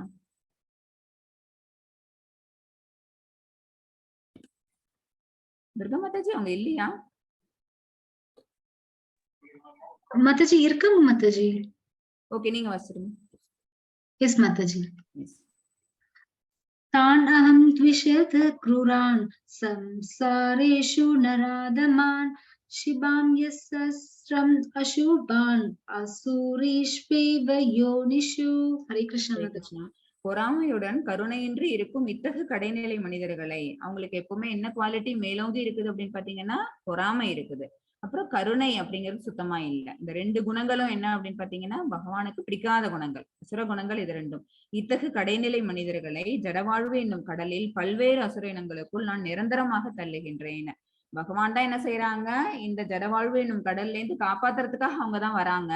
பட் அவங்களே என்ன செய்யறாங்க, பக்தர்களை, நல்ல குணங்கள் தெய்வீக குணங்களை வளர்த்துக்கிட்டு இருக்கிற பக்தர்களை என்ன செய்யறாங்க அப்படின்னா ஜடவாழ்வு என்னும் கடலிலிருந்து நானே மீட்கிறேன். ஆனா அசுர இனங்களுக்குள்ள யார தள்ளுறாங்க அப்படின்னு பாத்தீங்கன்னா இந்த மாதிரி பொறாமை, அப்புறம் கருணை இல்ல இந்த தனம், இந்த ரெண்டு விஷயங்களும் இருக்கக்கூடிய மனிதர்கள், அசுரர்கள், இவங்களை வந்து என்ன செய்யறாங்க, பல்வேறு அசுர இனங்களுக்குள் நான் நிரந்தரமாக தள்ளுகின்றேன் அவங்கள. ஏன் அப்படின்னா இப்ப பகவான் கருணை மிக்கவங்க தானே, அவங்க வந்து காஸ்ட்லெஸ் மெர்சி கொடுக்குறவங்க தானே, அவங்க ஏன் அவங்களை கொண்டு போய் அசுர இனங்களுக்குள்ள தள்ளுறாங்க அப்படின்னா, இனம் இனத்தோடு சேரும்னு சொல்லுவாங்கல்ல, யார் யாரு எங்கெங்க இருக்கணுமோ அங்க போயிட்டு எல்லாரும் என்ன பண்ணிடலாம், சர்வை பண்ணுங்கன்னு சொல்லிட்டு பகவான் என்ன செஞ்சிடறாங்க, உனக்கு இந்த குணங்கள் இருக்குதா, அப்ப நீ இந்த இனத்தோடயே போய் நீ ஐக்கியம் ஆயிடும் அப்படி என்ன சொல்றாங்க. இன்னும் நம்ம இருக்கக்கூடிய வாழ்நிலையிலேயோ அல்லது கீழான வாழ்நிலைக்கோ போறதுக்கான காரணமே யாரு அப்படின்னா நம்ம இதோட செயல்பாடுதான். அந்த உணராம பகவான் தான் தள்ளிட்டாங்க, நம்ம என்ன செய்யக்கூடாது, அவங்க மேல நம்ம பிளேம் பண்ணக்கூடாது. ஓகேவா, கருணை உள்ளவங்க தான், அதனாலதான் நம்மளோட ஃப்ரெண்டோட தள்ளிடுறாங்கன்னு நம்ம எடுத்துக்கணும் இந்த இடத்துல. மத்தஜி 20. Yes, Mataji. ஆசுரீன் யோனிமாபன்னா மூடா ஜன்மனி ஜன்மனி மாம் அப்ராப்யைவ கௌந்தேய ததோ யாந்த்யத மாம் கதீம். ஹரே கிருஷ்ண மதாஜி. கிருஷ்ணா, குந்தியின் மகனே, அசுரத்தனமான வாழ்வினங்களில் மீண்டும் மீண்டும் பிறவி எடுக்கும் இத்தகையவர்கள், அவங்க ஒரு டைம் அவங்களோட வாழ்க்கை எப்படி இருந்ததா, அப்ப அங்க போய் அவங்க அந்த மாதிரியான செயல்பாடுகளை தொடர்ந்து செய்யறாங்க அப்படின்னா ஜென்மனி மறுபடியும் அங்கேயே பிறவி எடுப்பாங்க, என்றுமே என்னை அடைய முடியாது. சரியா, அப்ப அங்க இங்க இருக்கும் போதே இந்த மாதிரி தெய்வீக குணங்கள் எல்லாத்தையும் பத்தி தெரிஞ்சுக்கக்கூடிய வாய்ப்பு கிடைக்கும் போதே இந்த குணங்களை கண்டுக்காம அவங்க என்ன செய்யறாங்க அப்படின்னா அசுர குணத்துல இருக்கும்போது அதனோட ரிசல்ட்டா அவங்களுக்கு வந்து அசுர குணம் படைத்த மக்களோட அவங்க போய் சேர்றாங்க அப்படின்னா எத்தனை ஜென்மங்கள் எடுத்தாலும் கூட அவங்களால என்ன செய்ய முடியாது, பகவான் அடைய முடியாது. அந்த ஆன்மீக ஞானம்ங்கிறது அவங்களுக்கு கிடைக்கிறதுக்கான வாய்ப்பே இல்லை. படிப்படியாக அவர்கள் மிகவும் வெறுக்கத்தக்க வாழ்வினங்களில் மூழ்கின்றனர். அதுக்கு மேலேயே அவங்க என்ன செய்யறாங்க அப்படின்னா அவங்களுடைய வாழ்நிலையானது இன்னும் கீழே தான் போய்கிட்டு இருக்குது. 21 மாதாஜி. எஸ் மாதாஜி. த்ரிவிதம் நரகஸ் ஏதம் துவாரம் நாசனம் ஆத்மனஹ காம க்ரோதஸ்ததா லோபஸ் தஸ்மாத் ஏதத்ரயம் த்யஜேத். ஹரே கிருஷ்ண மாதாஜி. கிருஷ்ணா, இப்ப இதுல வந்து நரகத்தின் 3 வாயில்களை பத்தி இதுல பகவான் சொல்றாங்க. நம்ம நரகத்துக்கு 3 வாயில்கள், 3 கதவுகள் அப்படிங்கிறது என்ன அப்படின்னா காமம், கோபம் மற்றும் பேராசை. ஓகேவா, 3 கேட்ஸ், லஸ்ட், ஆங்கர், அப்புறம் கிரீட். இந்த 3ம் அதிகமா இருந்தது அப்படின்னா நிச்சயமா அவங்க செல்லக்கூடிய பாதைங்கிறது நரகத்துக்கு இட்டு செல்லும். இவை ஆத்மாவை அழிவு பாதையில் நடத்துவதால் ஒவ்வொரு அறிவுள்ள மனிதனும் இவற்றை துறக்க வேண்டும். இந்த 3 விஷயங்களும் நம்மளோட பிடிச்சு வச்சிட்டு இருந்தோம் அப்படின்னா நம்மளை கொண்டு போய் அந்த ஆத்மாவை கொண்டு போய் எங்க தள்ளிடுது அப்படின்னா நரகத்துக்கு. இது வந்து நரகம்ங்கிறது என்ன அப்படின்னா அழிவு பாதை. அங்க நம்மளுக்கு போனோம்னு வச்சுக்கோங்களேன், பகவானை பத்தின அந்த ஞானம்ங்கிறது சுத்தமா இருக்காது. நம்மளால அங்க போய் என்ன பண்ண முடியாது, பக்தி தொண்டு. இங்க பக்தி தொண்டு பண்ணாதானே நம்ம இந்த மாதிரி குணங்கள்ல இருந்து விடுபட்டே இருப்போம். எதுக்கான ஒரு நம்மளுடைய வாழ்வை சிறக்க செய்யக்கூடிய எந்த ஒரு விஷயமும் அங்க நடக்காது நரகத்துல. அது என்ன அப்படின்னா அது இங்க இருக்கிறத விட துக்கம். ஓகேவா, இதை விட துக்காலயம் என்ன அப்படின்னு பாத்தீங்கன்னா நரகம் செல்லுதல் அப்படிங்கிறது. அப்ப இந்த துக்காலயத்துல நம்ம விடுபட்டு எங்க போகணும், பரமவாசஸ்தலத்துக்கு நம்ம போகணும் அப்படின்னா இந்த 3 கேட்ஸை நம்ம திறக்க கூடாது. இதை தவிர வேற ஒரு வழிங்கிறது இருக்குது. ஓகேவா, இந்த 3 வாயில்களும் என்ன அப்படின்னு பாத்தீங்கன்னா அழிவு பாதை கிட்ட செல்லக்கூடிய வாயில்கள் தான் இது. இந்த 3 கேட்டை திறக்காம நம்ம என்ன பண்ணணும், we have to go for some other one. அது என்ன அப்படின்னா பகவானை பத்தின அந்த ஞானம். அந்த ஞானத்தை பெற்றுறது மூலமா பக்தி தொண்டு அப்படிங்கிற பாதையில நம்ம முன்னேறி போனோம்னு வச்சுக்கோங்களேன். அது ஒரே படிக்கட்டு தான். குரு கிட்ட நம்ம சரண்டர் பண்ணிக்கணும், அவங்க நமக்கு வேத கல்வி எப்படி படிக்கணும்னு சொல்லி தருவாங்க, பகவானை பிரார்த்திக்கிறது எப்படிங்கிறது நமக்கு தெரிய வரும். அப்ப பகவானை பத்தின ஞானம்ங்கிறது கிடைக்கும். அப்ப ஆட்டோமேட்டிக்கா நம்ம எங்க எலிவேட் ஆகும் அப்படின்னு பாத்தீங்கன்னா உயர் லோகங்களுக்கு, பகவானுடைய இருப்பிடத்துக்கு நம்ம செல்லுவோம். சரியா, இப்ப இதுல இருந்து நமக்கு இந்த இடத்துலயும் நமக்கு ஒரு சின்ன ஒரு விஷயம் தெரிஞ்சிருக்கும். என்னன்னு பாத்தீங்கன்னா பாகவதத்திலயும் இது சொல்லப்பட்டிருக்குது. ஒரு உயிர்வாழியானவன் மனித உடல் எடுத்துட்டான்னு வச்சுக்கோங்களேன், நம்ம இவ்வளவு நாள் நினைச்சிட்டு இருக்கிறது என்ன அப்படின்னா அவங்களுக்கு மறுஜென்மாங்கிறது கிடையாது, மனித உடல் எடுக்கிறது அப்படிங்கிறது தான் இருக்கிறதுலே வந்து ஹையஸ்ட் அப்படிங்கிற மாதிரி நினைச்சிட்டு இருக்கிறோம். பட் இந்த ஸ்லோகாஸ் படிச்ச விட்டு நமக்கு என்ன தெரியும் அப்படின்னா ஒரு தனிப்பட்ட ஆத்மாங்கிறது வந்து தன்னோட மரணத்துக்கு பின்னாடி பகவானோட பார்வையில அவங்கதான் உயர்ந்த சக்தி. அவங்களோட மேற்பார்வையில என்ன செய்யறாங்க அப்படின்னு பாத்தீங்கன்னா, ஒரு குறிப்பிட்ட ஒரு தாயோட கருவுல வைக்கப்படுது. அந்த ஒரு குறிப்பிட்டமான ஒரு உடலை எடுக்கிறான். நான் இப்ப இந்த உடலை ஊத்த விட்டு இந்த ஆத்மாங்கிறது இந்த ஆத்மாவோட செயல்பாடுகளுக்கு தகுந்த மாதிரி இந்த இந்த ஆத்மாவை எந்த கருவுல கொண்டு போய் வைக்கணும்னு யார் முடிவு பண்றாங்க அப்படின்னா பகவான் தான் முடிவு பண்றாங்க. எந்த உடல் எப்ப எடுக்கணும் அப்படிங்கிற அந்த முடிவு வந்து யாருகிட்ட இருக்கு அப்படின்னா ஆத்மா கிட்ட இல்ல, பகவான் கிட்ட தான் மட்டும்தான் இருக்குது. Supreme personality of Godhead அவங்கதான் அதை நிர்ணயம் பண்றாங்க. இந்த ஆத்மா இப்ப இந்த உடலை விட்டுடுச்சு, இது இந்த ஆத்மாவை வேற ஒரு உடல்ல கொண்டு போய் வைக்கணும் அப்படிங்கிற முடிவு யார் கையில இருக்கு? பகவான் கையில தான் இருக்குது. அப்ப ஏன் அப்படின்னா இந்த ஆத்மா கேரி பண்ணிட்டு போற உணர்வுக்கு தகுந்த மாதிரியான உடல் தான் கிடைக்கும். நம்ம இது வரைக்கும் படிச்சிருக்கோமா? கிருஷ்ணா கான்சியஸ்னஸ் உணர்வு இருந்தது அப்படின்னா நம்ம என்ன ஆகும் அப்படின்னா நம்ம பகவான்கிட்ட போயிடுவோம். நம்மள்ட்ட வந்து தெய்வீக குணங்கள் இருந்தது அப்படின்னா தேவர்கள் அந்த உடல் எடுப்போம். ஒரு நாய் குணம் இருந்தது அப்படின்னா நாய் உடல் எடுப்போம். நேற்று படிச்சோம்ல அதேதான். சோ இது வந்து நல்ல குணங்கள் இருந்தது அப்படின்னா அந்த மாதிரி, அல்லது இதே மாதிரியான உடம்புல இருந்துட்டு இருக்கும் போது நம்ம தீய விஷயங்கள் நிறைய செஞ்சிருந்தோம் அப்படின்னா அதுக்கான கர்ம பலனா நமக்கு என்ன ஆகுது அப்படின்னு பாத்தீங்கன்னா ஒரு தீய உணர்வோட தான் அந்த ஆத்மாங்கிறது வெளியில போகுது. அப்ப அது அந்த கருவை கொண்டு போய் எந்த தாயோட ஊம்ல வைக்கணும்னு யார் முடிவு பண்றாங்கன்னா பகவான் தான் முடிவு பண்றாங்க. அவங்க என்ன செய்வாங்க, இவன் இந்த ஜென்மால இந்த மாதிரியான காரியங்களை செஞ்சான், அதனால நாய் உடல்லையோ அல்லது நாய் திங்கும் சண்டாளனுடைய உடல்லையோ அல்லது அதை விட கீழே இருக்கக்கூடியதுலயோ அல்லது அசுரலோகத்திலேயோ நம்ம எல்லாரையும் கொண்டு போய் வைக்கக்கூடிய அந்த உரிமைங்கிறது யாருக்கு இருக்கு அப்படின்னு பாத்தீங்கன்னா பகவானுக்கு தான். ஓகேவா? மத்தவங்களுக்கு எப்படின்னு தெரியல, நான் நினைச்சிட்டு இருந்தது என்ன அப்படின்னா ஒன்ஸ் மனித உடல் எடுத்துட்டோம் அப்படின்னா இதுக்கு மேல பிறப்பு இல்லைன்னு. பட் பகவத்கீதையை தெரிஞ்சுக்கிட்டுதான் நமக்கு என்ன தெரியுது அப்படின்னு பாத்தீங்கன்னா மறுஜென்மாங்கிறது கண்டிப்பா உண்டு, வேற ஒரு உடல் எடுக்கிறதுக்கான வாய்ப்பும் உண்டு. அது எல்லாத்துக்கும் நம்ம செய்யக்கூடிய கர்மா தான் அப்படிங்கிறது இந்த இடத்துல முக்கியமா நம்ம தெரிஞ்சுக்கணும். 22 மாதாஜி. எஸ் மாதாஜி. ஏதைர்விமுக்த கௌந்தேய தமோத்வாரைஸ்த்ரிபிர்நரஹ ஆச்சரத்யாத்மன ஸ்ரேயஸ் ததோ யாதி பராம் கதிம். ஹரே கிருஷ்ணா. குந்தியின் மகனே, நரகத்தின் இந்த 3 கதவுகளிலிருந்து தப்பிய மனிதன். இந்த 3 கேட்டு ஓப்பன்லயே இருக்கும். ஓகேவா? காமம், லஸ்ட், ஆங்கர் அண்ட் கிரீட், அந்த 3 விஷயங்கள். அது 3த்தையும் விட்டுட்டோம்னு வச்சுக்கோங்க. அந்த 3 விஷயங்களும் எப்ப இருக்கும்? அசுர இயல்பு நம்மளோட மனசுல இருந்தா மட்டும்தான். அந்த 3 கதவுகளை விட்டோம்னு வச்சுக்கோங்களேன், அடுத்த கதவு என்ன அப்படின்னு பாத்தீங்கன்னா பகவானோட ஸ்பிரிச்சுவல் வேர்ல்டு தான். தன்னுணர்விற்கு அனுகூலமான செயல்களை செய்து படிப்படியாக பரம இலக்கை அடைகிறான். அதெல்லாம் என்ன படி அப்படின்னு பாத்தீங்கன்னா அக்செப்டன்ஸ் ஆஃப் ஸ்பிரிச்சுவல் மாஸ்டர். ஒரு குருவை தேர்ந்தெடுத்து அவங்க கிட்ட இருந்து நம்ம ஞானத்தை கத்துக்கிட்டு அப்புறம் தானங்கள் தவங்கள் அவங்க சொல்ற எல்லா விஷயங்களையும் செஞ்சு நம்மளுடைய புலன்களை அடக்கிறது மூலமா நம்ம என்ன செய்ய முடியும்? நம்மளால தன்னுணர்வு பாதையில முன்னேற முடியும். அப்ப நம்ம பராம்கதியும் பகவானுடைய அந்த பரமகதியை நம்மளால அடைய முடியும். 23 மாதாஜி. ஹரே கிருஷ்ணா. மாதாஜி. यशास्त्र विधिं उत्सृज्य वर्तते कामकारदः न सिद्धिम् अवाप्नोति न सुखं न परां गतिं. ஹரே கிருஷ்ணா. ஹரே கிருஷ்ணா. சாஸ்திர விதிகளை புறக்கணித்து தனது மனம் போன போக்கில் செயல்படுவான். அதான் no intoxication, no meat eating, அப்புறம் நோ இல்லிசிட் ரிலேஷன்ஷிப். இன்னொன்னு என்ன சொன்னோம்? இந்த மது அப்புறம் இது இல்லிசிட் ரிலேஷன்ஷிப் சொல்லியாச்சா, இன்டாக்சிகேஷன் சொல்லியாச்சு, மீட் ஈட்டிங் சொல்லியாச்சு. ஒன் மோர் திங் என்ன பார்த்தோம்? ஞாபகம் இருக்கா? கேம்பிளிங். ஓகேவா? சூதாட்டம்ங்கிறது இருக்கக்கூடாது. ஓகேவா? இந்த 4 விஷயங்கள் தான் என்ன அப்படின்னு பாத்தீங்கன்னா நம்மளுடைய விதிகள்ல சொல்லப்பட்டிருக்கிறது. இந்த விதிகளை நம்ம மீறாம இருந்தோம்னு வச்சுக்கோங்களேன், அப்ப என்ன நடக்கும் அப்படின்னா நம்மளுடைய செயல்பாடுகள்லாம் நல்ல செயல்பாடுகளா இருக்கும். இந்த சாஸ்திர விதிகள் இதெல்லாம் சொல்லப்பட்டிருக்குதா, இதெல்லாம் புறக்கணிச்சுட்டு நான் பாட்டுக்கு என்னுடைய மனம் போன போக்குல செயல்படுறேன் அப்படின்னா அப்ப நமக்கு என்ன கிடைக்காது? பக்குவம் அடைய மாட்டோம், சுகத்தை அடைய மாட்டோம், பரம இலக்காகிய பகவானையும் அடைய முடியாது. ஓகேவா? என்னென்ன கிடைக்காதுன்னு போட்டிருக்காங்க பாருங்க. பக்குவம் அடைவதில்லை, சுகத்தையும் அடைவதில்லை, ஹாப்பினஸும் நமக்கு இருக்க போறது இல்ல, அப்புறம் பகவானையும் அடையக்கூடிய வாய்ப்புங்கிறது நமக்கு ந சித்திம் ந சுகம் ந பராம்கதிம், எதுவுமே நமக்கு இல்ல இல்ல இல்ல. எப்ப? சாஸ்திர விதிகளை வயலேட் பண்ணோம்னா, ரூல்ஸ் அண்ட் ரெகுலேஷன்ஸ் நம்ம ஃபாலோ பண்ணணும்னா இதெல்லாம் கிடைக்கும்.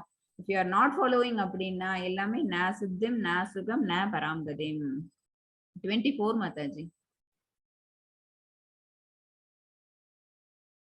Yes, Mataji. Yes. Asmach sastram pramanam te karya vyavastithau ज्ञात्वा शास्त्र विधानोक्तं कर्म कर्तुम् इहार्हसि. हरे कृष्णा. கிருஷ்ணா. எது கடமை என்றும் எது கடமையல்ல என்றும் சாஸ்திரங்கள் விதிகளால் ஒருவன் புரிந்து கொள்ள வேண்டும். ஓகேவா? எது செய்யணும் எது செய்யக்கூடாது, பிரவர்த்திம்சா நிவர்த்திம்சா, அது யாருக்கு தெரியாது அப்படின்னா அறியாமையில உழக்கூடிய அசுரகுணம் உள்ளவனுக்கு தெரியாது. அது மாதிரி எது கடமை எது செய்யணும், அப்புறம் எது கடமை அல்ல, எது செய்யாம நம்ம விடலாம் அப்படிங்கறது எது சொல்லி இருக்குது, சாஸ்திரங்கள்ல சொல்லப்பட்டிருக்குது. அந்த விதிகளை ஒன் ஷுட் ஃபாலோ. படிப்படியாக ஏற்றம் பெறுவதற்கு இத்தகைய சட்டத்திட்டங்களை அறிந்து அவன் செயல்பட வேண்டும். இந்த மாதிரி செயல் திட்டங்கள் எல்லாத்தையும் அவன் செயல்படுத்தினான் அப்படின்னா கண்டிப்பா அவனுக்கு என்ன கிடைக்கும், பராம்கதி கிடைக்கும். ஓகேவா? ஆனா நம்ம என்ன பண்றோம் அப்படின்னா இந்த லஸ்ட், ஆங்கர் அண்ட் கிரீட் இந்த 3 விஷயங்கள்ல இருந்து நம்மள நம்ம தள்ளி வச்சுட்டு நம்ம பண்ண வேண்டிய ஒரே விஷயம் என்ன அப்படின்னா பகவானுடைய பரமகதி அடையறதுக்கான அந்த ஒரு கேட்டை ஓபன் பண்ணணும். அப்படின்னா நம்மள்ட்ட இருக்கக்கூடிய தெய்வீக குணங்கள் இருக்கு அப்படின்னா அதை வளர்த்துக்கணும். இல்ல அப்படின்னா அதை இன்ஸ்டால் பண்ணிக்கணும். அது மூலமா நம்மளால என்ன செய்ய முடியும், படிப்படியா ஏற்றம் பெற்று பகவானை நம்மளால ரீச் அவுட் பண்ண முடியும். ஹரே கிருஷ்ணா. வாஞ்சா கல்ப தருபஷ கிருப சிந்துபியே வச்ச பதிதான பாவனேபியோ வைஷ்ணவேபியோ நமோ நமக. ஜெய ஸ்ரீ கிருஷ்ண சைத்தன்ய பிரபு நித்யானந்த ஸ்ரீ அத்வைத கதாதர ஸ்ரீவாசாதி கௌரபக்த கிரந்த. ஹரே கிருஷ்ண கிருஷ்ண கிருஷ்ண ஹரே ஹரே, ஹரே ராம ராம ஹரே ஹரே. ஸ்ரீல பிரபுபாதாய்க்கு ஜெய், அனந்த கோடி வைஷ்ணவேட்ஸ்க்கு ஜெய். ஹரே கிருஷ்ணா.